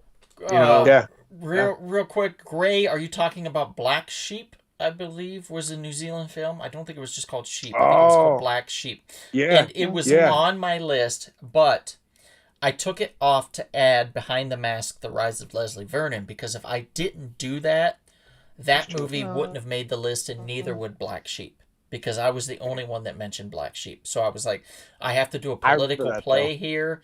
What do I do? I'll just join forces with John on this one so we can get Behind the Mask on the actual list itself so we can talk about it and get people interested in it. And I thought that was important. Are you talking about Black Sheep with Chris Farley and David Spade? No. It's like zombie sheep, basically. Oh, yeah, yes, that one. Yeah. Marique says, oh my God, Jigsaw, my husband. Brody says, it does leave an impression. Gray says the first one was great. Brody says, inspired by 70s films for sure. Yeah, definitely. Marcus says, Saw had a good surprise ending for Alex, and he's laughing. Yes. It's also, you can tell that Seven and Cube influenced this movie too. Yeah, a bit. Yeah. Oh yeah, absolutely, completely. Yeah, I think it's Black Sheep is the name of it, or something like that. I'm pretty sure it's. You're right. It's called Black Sheep. The other one you're talking about. Yeah. Okay. Yeah. Okay. So number 2 on the list. Let's get right to it. 28 days later. Yeah, number 2. It should have been number 1. Should have been a number 1 movie in my opinion. This should have been number 1 because this movie, especially the way it's shot, almost like a documentary in a way. It's not shot like on film, shot like on video. You have Cillian Murphy's character waking up in a hospital, and after he wakes up in a hospital, he gets on Who's the Line? What is it? Who Wants to Be a Millionaire in India or something? Oh, yes. Now, it is the same director who did 20 Days Later and Slumdog Millionaire, so okay. yes. I always get those two confused, sorry. But, I mean, think about the concept. There's a rage virus going on, and it turns people into zombie-like creatures. People are acting crazy. They also sprinting. They're running with speed. You're running for your life. It's spreading wild and quickly. It's just chaos everywhere. That all society is breaking down. And so this was like one of those perfect post 9/11 movies because, we're in a state of fear, state of shock. We don't know what's going to happen.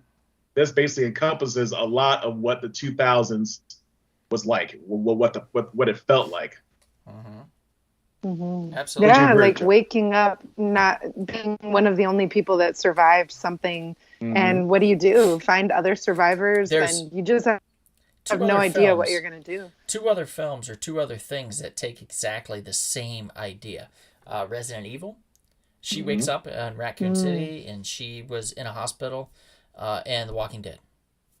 Rick Grimes wakes up in a hospital. Let's have them wake up at a goddamn Chuck E. Cheese in the ball pit. They don't know how they got there. They took the ball pit out of Chuck E. Cheese. I was just there, Donald. Oh, well, why you want to ruin my life, Janet? Now I don't even want to finish this now. Why not? Why wake up? I know. Sucks. Everything sucks now. I know. Chuck E. Cheese was so much better, but those little animatronic people are the same. Oh, they're creepy as shit. Yeah. Dimly lit. Why are they so dimly lit? Wake up in a ball pit. Because they come to life at night and kill people. It's so scary. Imagine a ball pit where there's a zombie at the bottom of it. It's not well done. Just say it. And the sequel, 28 weeks later. It makes me think of The Simpsons too, where Maggie got lost in the ball pit. Alex, you are welcome to steal that idea, but when you get it put into comic book form, you have to have somebody draw me into the comic book. I have to be getting eaten in some cool way, dude. Like, wait a minute now. that's- What will you be getting? Never mind. I'm not I gonna can't be. say it. Never mind. I'm not gonna be getting Kevin's favorite. I'm not gonna be getting eaten out. I'm just gonna be getting eaten. Ah! Like, we all know In what the ball Kevin pit. was. I know, John. We all know what Kevin was instantly thinking. Like, you can see a little drool forming on the corners of his mouth there. Damn. Kevin, you might want to take care We of know that. these are your fantasies, Donald. It's okay if That's you worse. blame Pish Of course. posh. Pish posh. Only seen And this this- once, but I liked it, says Alex. Brody says, yes. Kevin, Killian, and Yes. Marique says, definitely a good number 2. 28 Days Later still gives me nightmares. A different perspective of zombies. Brody says, Killian, with Very the, cool. he spelled it correctly. Never mind. Alex says, there'll be a zombie comic in a Chuck E. Cheese with zombie kids. All right, and they agree that I'm going to get That'd be eaten in some cool. clever way. And there let's is going to be a 28 Love it. months later at some point. yeah, there was a soon. 28 days, 28 weeks, and I think they are working on 28 months. But Killian's very busy with his whole Netflix television series, which I think is originally a BBC series. And what is the name of that one? If I recall, it was Peaky Blinders. Yeah. Peaky Yeah, I think that's it. Yes, Peaky it's- Blinders is awesome, yeah. It's a really good show, by the way. Yeah. And the way- he was in which Batman movie? Batman Begins as well as The Dark Knight. Guys, Well, shoot actually, us. he's in all three. He was in all three. Come to think of it. Yes, was he in this? Yeah, I think he was. Yeah, Yeah, did you well, he read was the at first least in the first and the second. He was in the third He was one in the too. third. You're right. He was in all of them. Yeah. You remember he was like the judge in the Yeah. court. He's like, Yeah, passing that's true. sentences. So give us a like if you haven't done so yet. Give us a shout out here. Well, we're giving a shout out to our sponsors. Go to Splattered Frog Brewing. That's splatteredfrog.com. Type in the coupon code SHORTBOX. Save 20% off your order. You'll get some koozies for your beer cans. You'll get some hats, some shirts, some fun stuff. And we are working with them on a possible idea for a Thanksgiving holiday beer movie pairing. So that's something that could be coming. Fingers crossed. We'll all have beer samples. We'll be doing pairings with the movies that we choose, discussing the beer along with the Very film, cool. I how it like made that. us feel when we were drinking the beer, all that kind of fun stuff that we're going to be doing. We might even have some amazing giveaways too. Speaking of giveaways, if you stay till the end tonight, we do have at least one giveaway from Kevin. He is going to personally give away 2 pairs of his underpants. I don't know Oh, why he my. chose that. Ooh, I I'm thought it gonna was a enter that weird- contest. I thought it was a weird selection on his part. I would have given away like a Blu-ray or something, but he was adamant about underwear. So that'll happen. Also, another one of our sponsors, Half's Hot Sauce. Go to halfshotsauce.com. Type in the coupon code Donald Hiccups, because when the sauce is hot, I hiccup like a motherfucker. Type in that coupon, save 10% off your order. They've got some fantastic hot sauces. We do have one hot sauce left to give away tonight. We're going to be bringing the Pain. Woohoo! That is Pain Apple hot sauce. And I'll be grabbing it as Kevin spins the wheel. So we will have that available for one lucky winner tonight. A bottle of pineapple hot sauce. It's fantastic. It's called Pain Apple. So stay with us another 5 to 10 minutes, and you just might win Yep. a Pain Apple sauce. I didn't say it earlier because I feel like Right. the hardcore people, they deserve to win. And those are the people that stick with us to the end. And I don't have to tell them, you know? So That's right. here we go. Hardcore. Number 1 on the list. Number 1 on the list. Anybody want to take a guess in the chats before we do it? Anybody want to take a guess at the number 1 on the list? Strangers. You'll be surprised. Strangers. Kevin stops cheating. No, it's not that. Obviously, he's cheating. But we do have another selection here. Anybody? Jeepers Creepers. Jeepers Creepers. Oh, wait, someone got it. Gray. Number 1 with a bullet, buddy. You got it. Number 1 is Shaun of the Dead. Why is that movie number 1? Anybody want to explain to me why that The movie's number 1? soundtrack, I know why it's the number 1 for acting. me. I mean, I like that they had doppelgangers. Remember the people that they passed that look exactly like them? Yeah. That was I have a question though. So Donald, if Kevin turned into a zombie, Would you keep him to play video games with and hang out? Would you keep him? I wouldn't You keep would. him to play video games, but I'd keep him to like fold my shirts, to watch TV with when I'm bored. You'd keep him Now- to be on your podcast. Maybe, okay, for example, like if I have to stir First of all- something continuously and I have to like go do something else, I'll be like, Kevin, stir this. And then we just do that. No, first of all, continuously. You would keep him so you could watch movies with him. if it's like the Key and Peele skit, I have nothing to worry about. Elaborate. Remember the Key and Peele skit? I didn't see that. No. Oh, well, basically the zombies are Didn't racist. have The zombies are racist. So basically, they would see people that look like me. They'd be like, ugh, they go away. So they're going after only certain other people. It's just hilarious. So I'm Like pretty much dark safe and meat? secure. I mean, what's the deal? Yeah, exactly. Oh, they that's have funny. no interest in dark meat, so they only want white meat. Oh, So damn. I'm good. Wow. Wow. I'm good. Kevin's good. So, guys, I'm gonna live. I'm gonna grab the pineapple. Talk about your love for Shaun of the Dead. Why is it number one? What grabbed you to The make this on the soundtrack. list? The The soundtrack. soundtrack, you guys, Yeah. Ghost Town, which I didn't remember. Obviously, it's a British band, so all of these people are like, "We're British. We're gonna put this song in here." Edgar Wright's direction. Also, Nick Fr- what's the deal with his pen one was has red and it was bleeding through his shirt, and then like there's blood everywhere, but he doesn't notice. Like all those normal yeah, things. yeah. The fact that And- everyone is so tired in the town that they look like zombies, so he doesn't notice when there are actual zombies. Yeah, it's great. So much fun. I think out of their what they did like a trilogy, right? It was like Hot Fuzz, and what was the other one that they did? Love The World's End. Is that? Yes, that's it. That's it. Okay, I think for me, Shaun of the Dead is my favorite of the trilogy. I don't know how everybody else feels, but that's always been my favorite of the trilogy. I feel like they go together because those two as a comedy Yeah. team, yeah. Oh and, yeah, and absolutely. Nick is his name? Nick Snow? Nick Nick Frost. Frost. Nick I believe. Frost. Didn't anybody Yeah. say that Yeah. Alex said a buddy of his drew the comic? That's awesome. Oh, Oh, really? wow. It's pretty That's sweet. so cool. No, That's awesome. Brody, American Psycho didn't make the list. First of all, I watched it once, to be fair. Why I love Huey Lewis in the It is news. horrific. It was on my list. I didn't quite see Kevin I always almost throwing put it it in. on Did mine. you hear him? Did you hear Kevin? It was I on did, my I list. did, Just I did, throwing it I out did. there I did. that it's on my list. I don't know why it's not on here.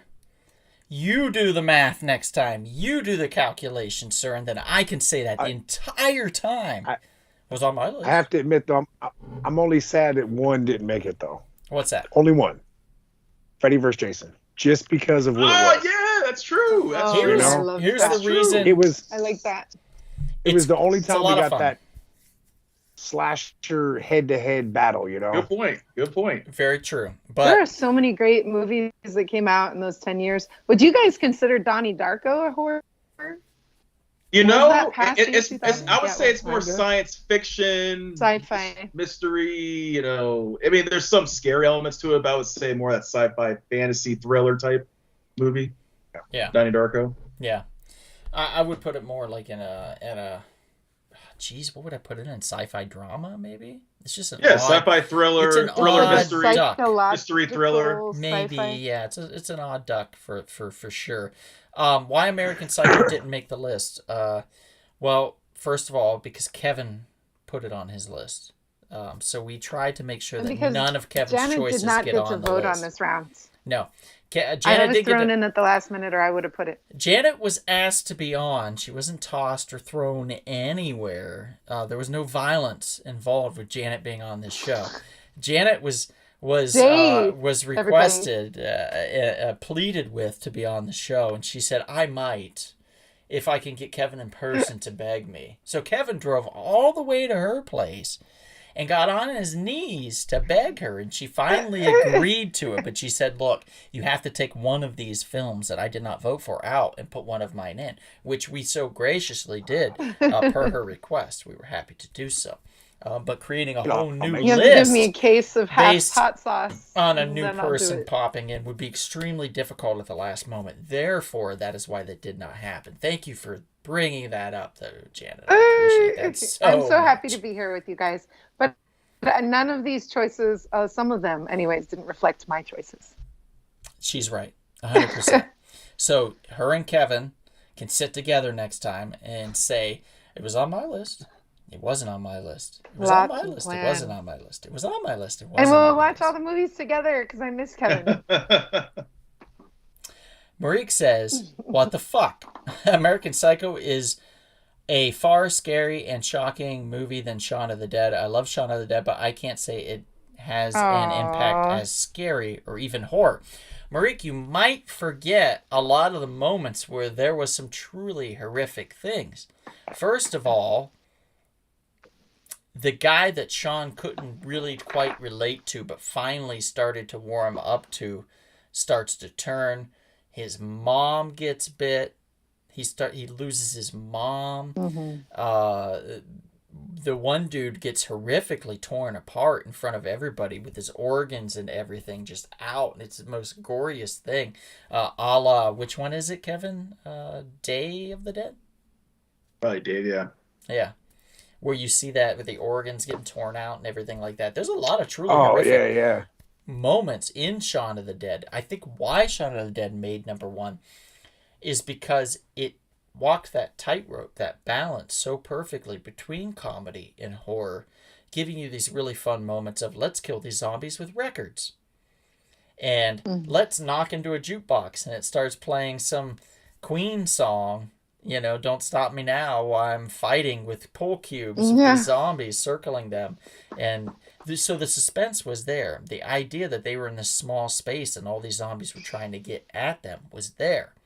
That excitement was there. It was just the humor, which was missing from all the other horror zombie films that we're used to, was never there. And although those sometimes end up being funny without meaning to be. Right, exactly. And this meant to be. And I think that was the most important point, the most important aspect that highlighted this and showed that it truly shined amongst other zombie films on the list from the 70s, 80s, 90s, and 2000s. So, yes, American Psycho is a solid film. It also walks that thriller line too, so it does have horrific thriller moments to it. So that's why it didn't quite make it on the list or anywhere near number one. So I hope that explains it as well as possible.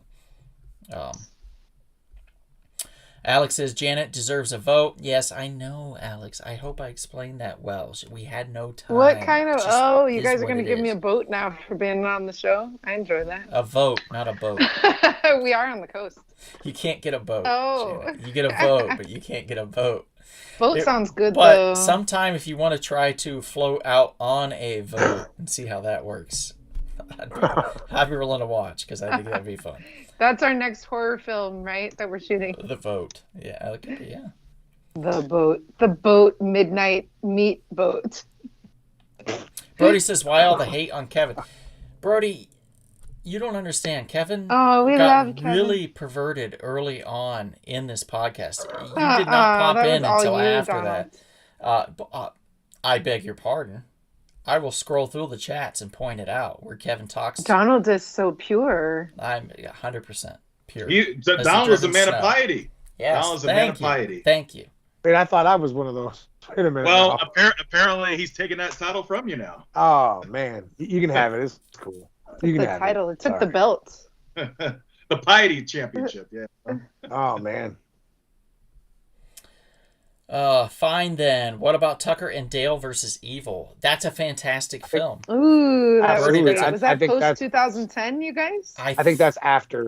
Yeah, that made it. That would have made it on the list had it come out within the time. But I love that movie. I think that movie's freaking cool. It's hilarious. Yeah. Let's see. Brody says I'm all about the underdog. Oh, there we go then.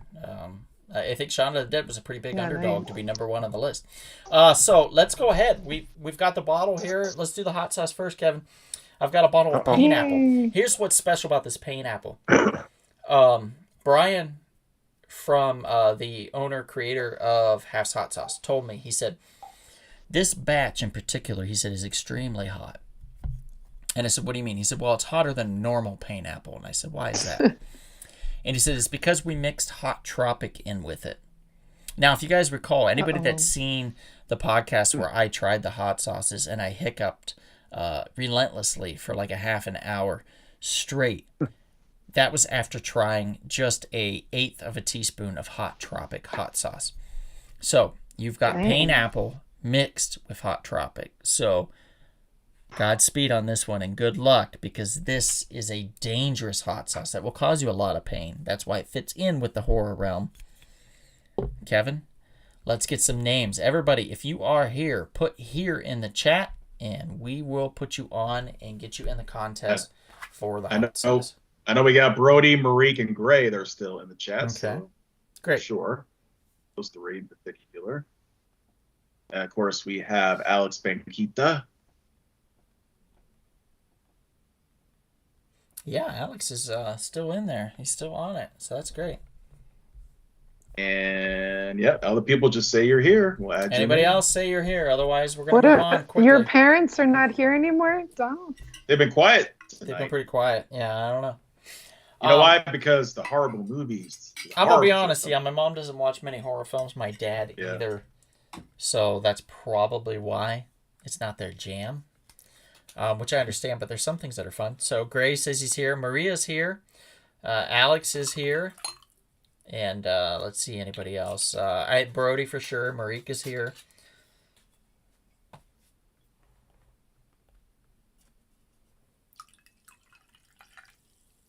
Okay, your mom or dad responded they don't want the sauce. It's too hot for my mom. If it was the pickle hot sauce, she would take it.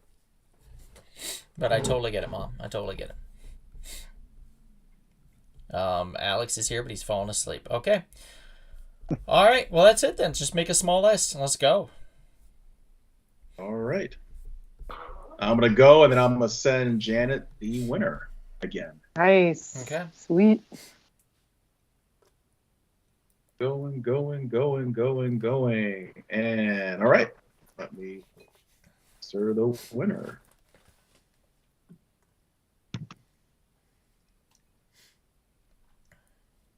Okay. When can I announce? Give us a drum roll.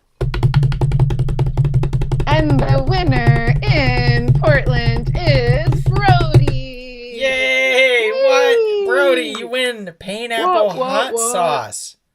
Awesome. So How about excited. that? You win a bottle of Go pineapple Brody! hot sauce. I hope you enjoy it. It is from my hometown, New Philadelphia, Ohio. From the maker of it, Brian Mahaffey.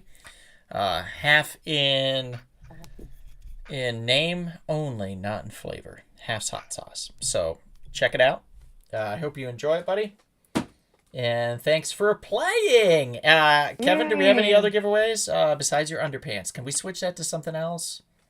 Well, you know what? Since this is the final week of the decades we've been doing from the 70s, 80s, 90s, and 2000s, maybe it would be appropriate to give out a Blu-ray from these various decades. Okay. Why not? So you're going to give away 4 Blu-rays? Sweet. No, not 4. Oh, okay. All right. So you're giving away 1. Yes. Oh. Kevin's giving away 1 Blu-ray from Kevin, his treat, I guess. Or my treat. I don't know, somebody's treat. Let's make it Chris's. He's not on. Jarrett's treat, too. They can split the bill. How about that? They'll pay for the shipping. Yep. All right, so spin that wheel. right, By the way, here we my go. mom and dad are, I think, in on the Blu-ray. And so that'd be mom, dad. So we just put them as 1. Marique, Maria, Gray, Alex. Sammy's here. Did you add her? Well, we got Sammy couldn't win the hot sauce because she won the hot sauce last week, which is fine. Right. But she could win the Blu-ray this week. So go ahead and add her on. If you have it. All right. All right, and now spin the wheel, and I'll do the drum roll. Well, when you right. send to Janet, I guess, or John, whoever.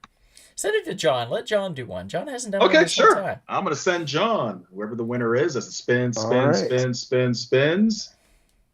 All right. We got a winner. Let me send it to Johnny. All right, hopefully I may you can have pull to. it. I may disappear for a second to look That's for fine. that. That's fine. No big deal. We got here. Let's see.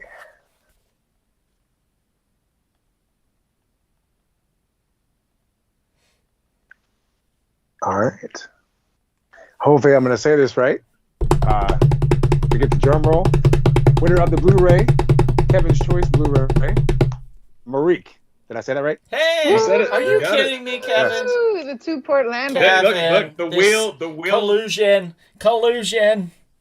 Well, look, to prove that there's no conspiracy, just to prove because I'm gonna be a nice guy, I will give one more Blu-ray prize to prove that there's no Portland conspiracy. How's that? Okay. Oh, that's really cute. That's what I like to hear. He's got one more prize. All right, one more Prove there's no prize. Portland Let's do it. One more. All right, so Greg, I wanna Maria, win. Alex, Mama and Papa. But then again, if they don't like horror movies like that, But wait, wanna give- Kevin, Well, it what depends is on who the wins. movie that Marique won? Like, for example, Enrique, who hasn't been on in a couple weeks, by the way. I don't know Yeah, what's going surprise. on. Yeah, he has a surprise. Hasn't been. He won a Blu-ray back in July, and I had not sent it to him. So I messaged him, and I said, hey, did you want to go with that genre, or did you want me to pick something else? And he said, actually, go ahead and pick whatever you want. And I said, awesome. So I picked him something that I thought fit his personality and that he would enjoy. So that's fine, too. Whoever wins, if you don't want a horror film, maybe we can pick something that has some scary elements but fits your personality. We'll try. There we go. Kevin, what was the Blu-ray that Marique won? I'm gonna decide. It'll be something from from the 2000s. I'll find something from the 2000s and send it. All right, good. I'll think of something. All right, so I'll put Mama and Papa further in, and now here we go. Okay. Who are you sending it to now? I will send it to you. To be fair, we might as well rotate around. Well. All right, and the winner is, let me send you the text, Mr. McKinney.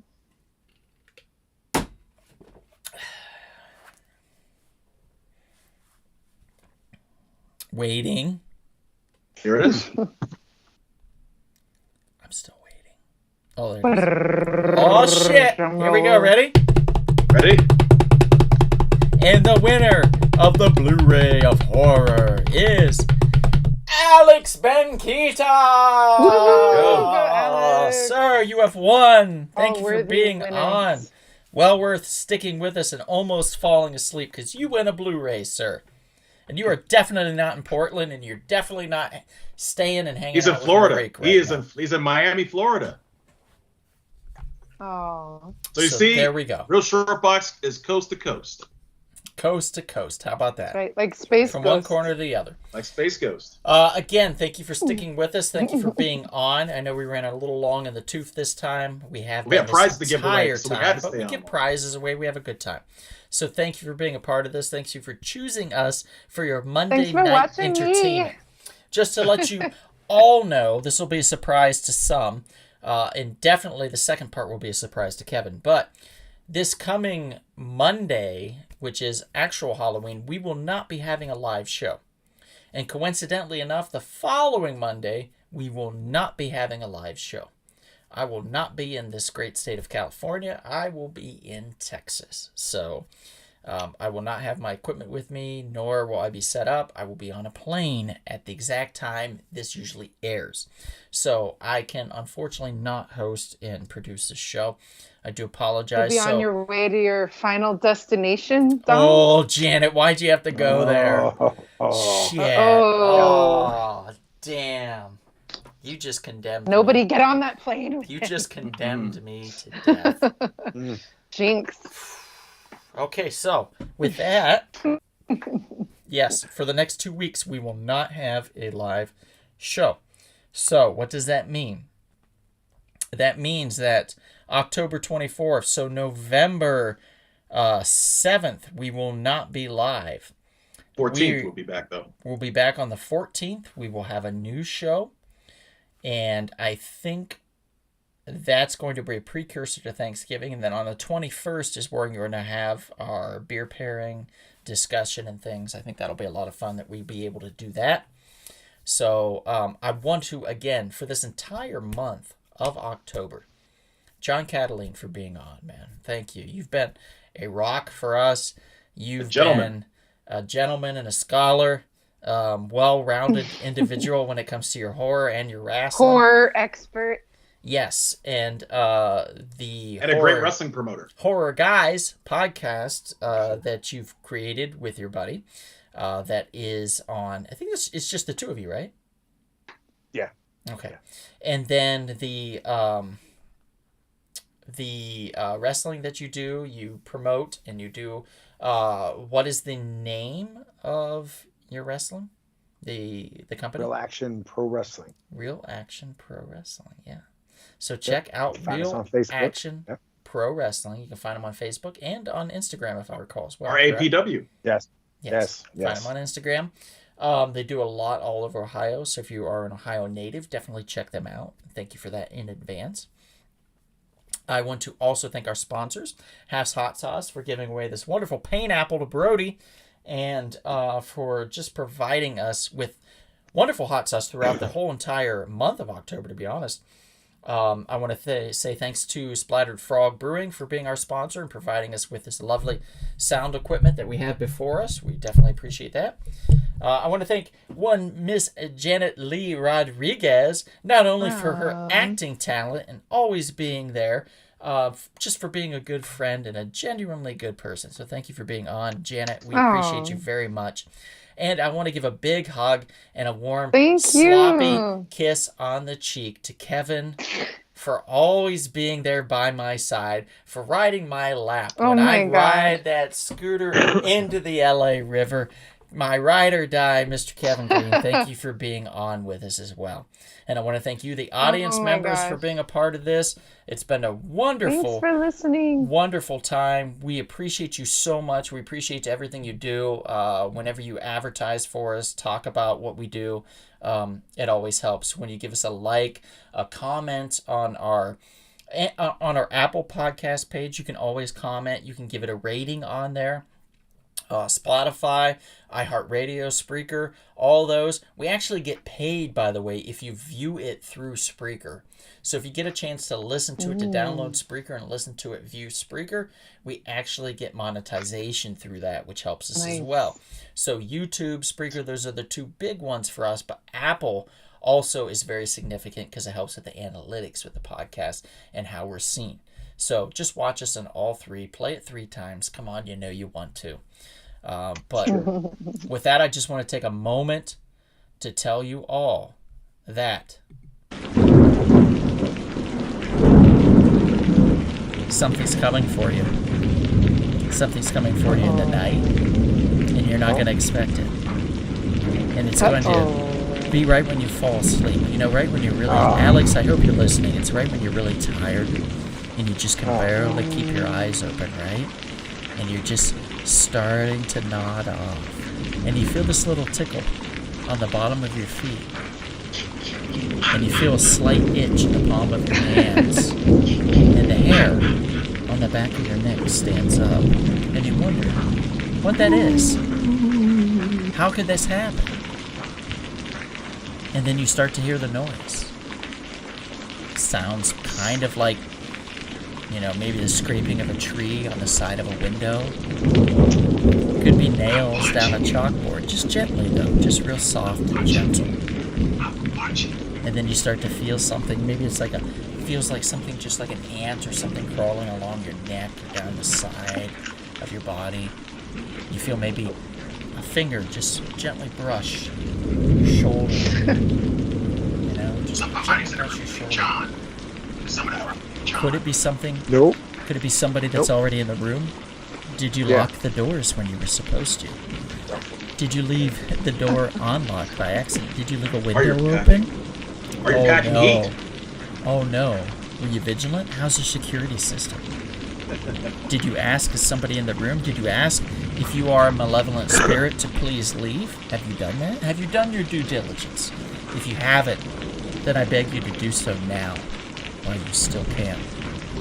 And then afterwards, when you survive this horrible, horrible situation, you say, thank God for the real short box. And I just want you to know that we appreciate you, we're looking out for you, and we're monitoring the situation. So if something does come for you, we will be there. So thank you for tuning in. Thanks to John, thanks to Janet, thanks to Kevin. And if we don't see you in your own home, in the closet, under the bed.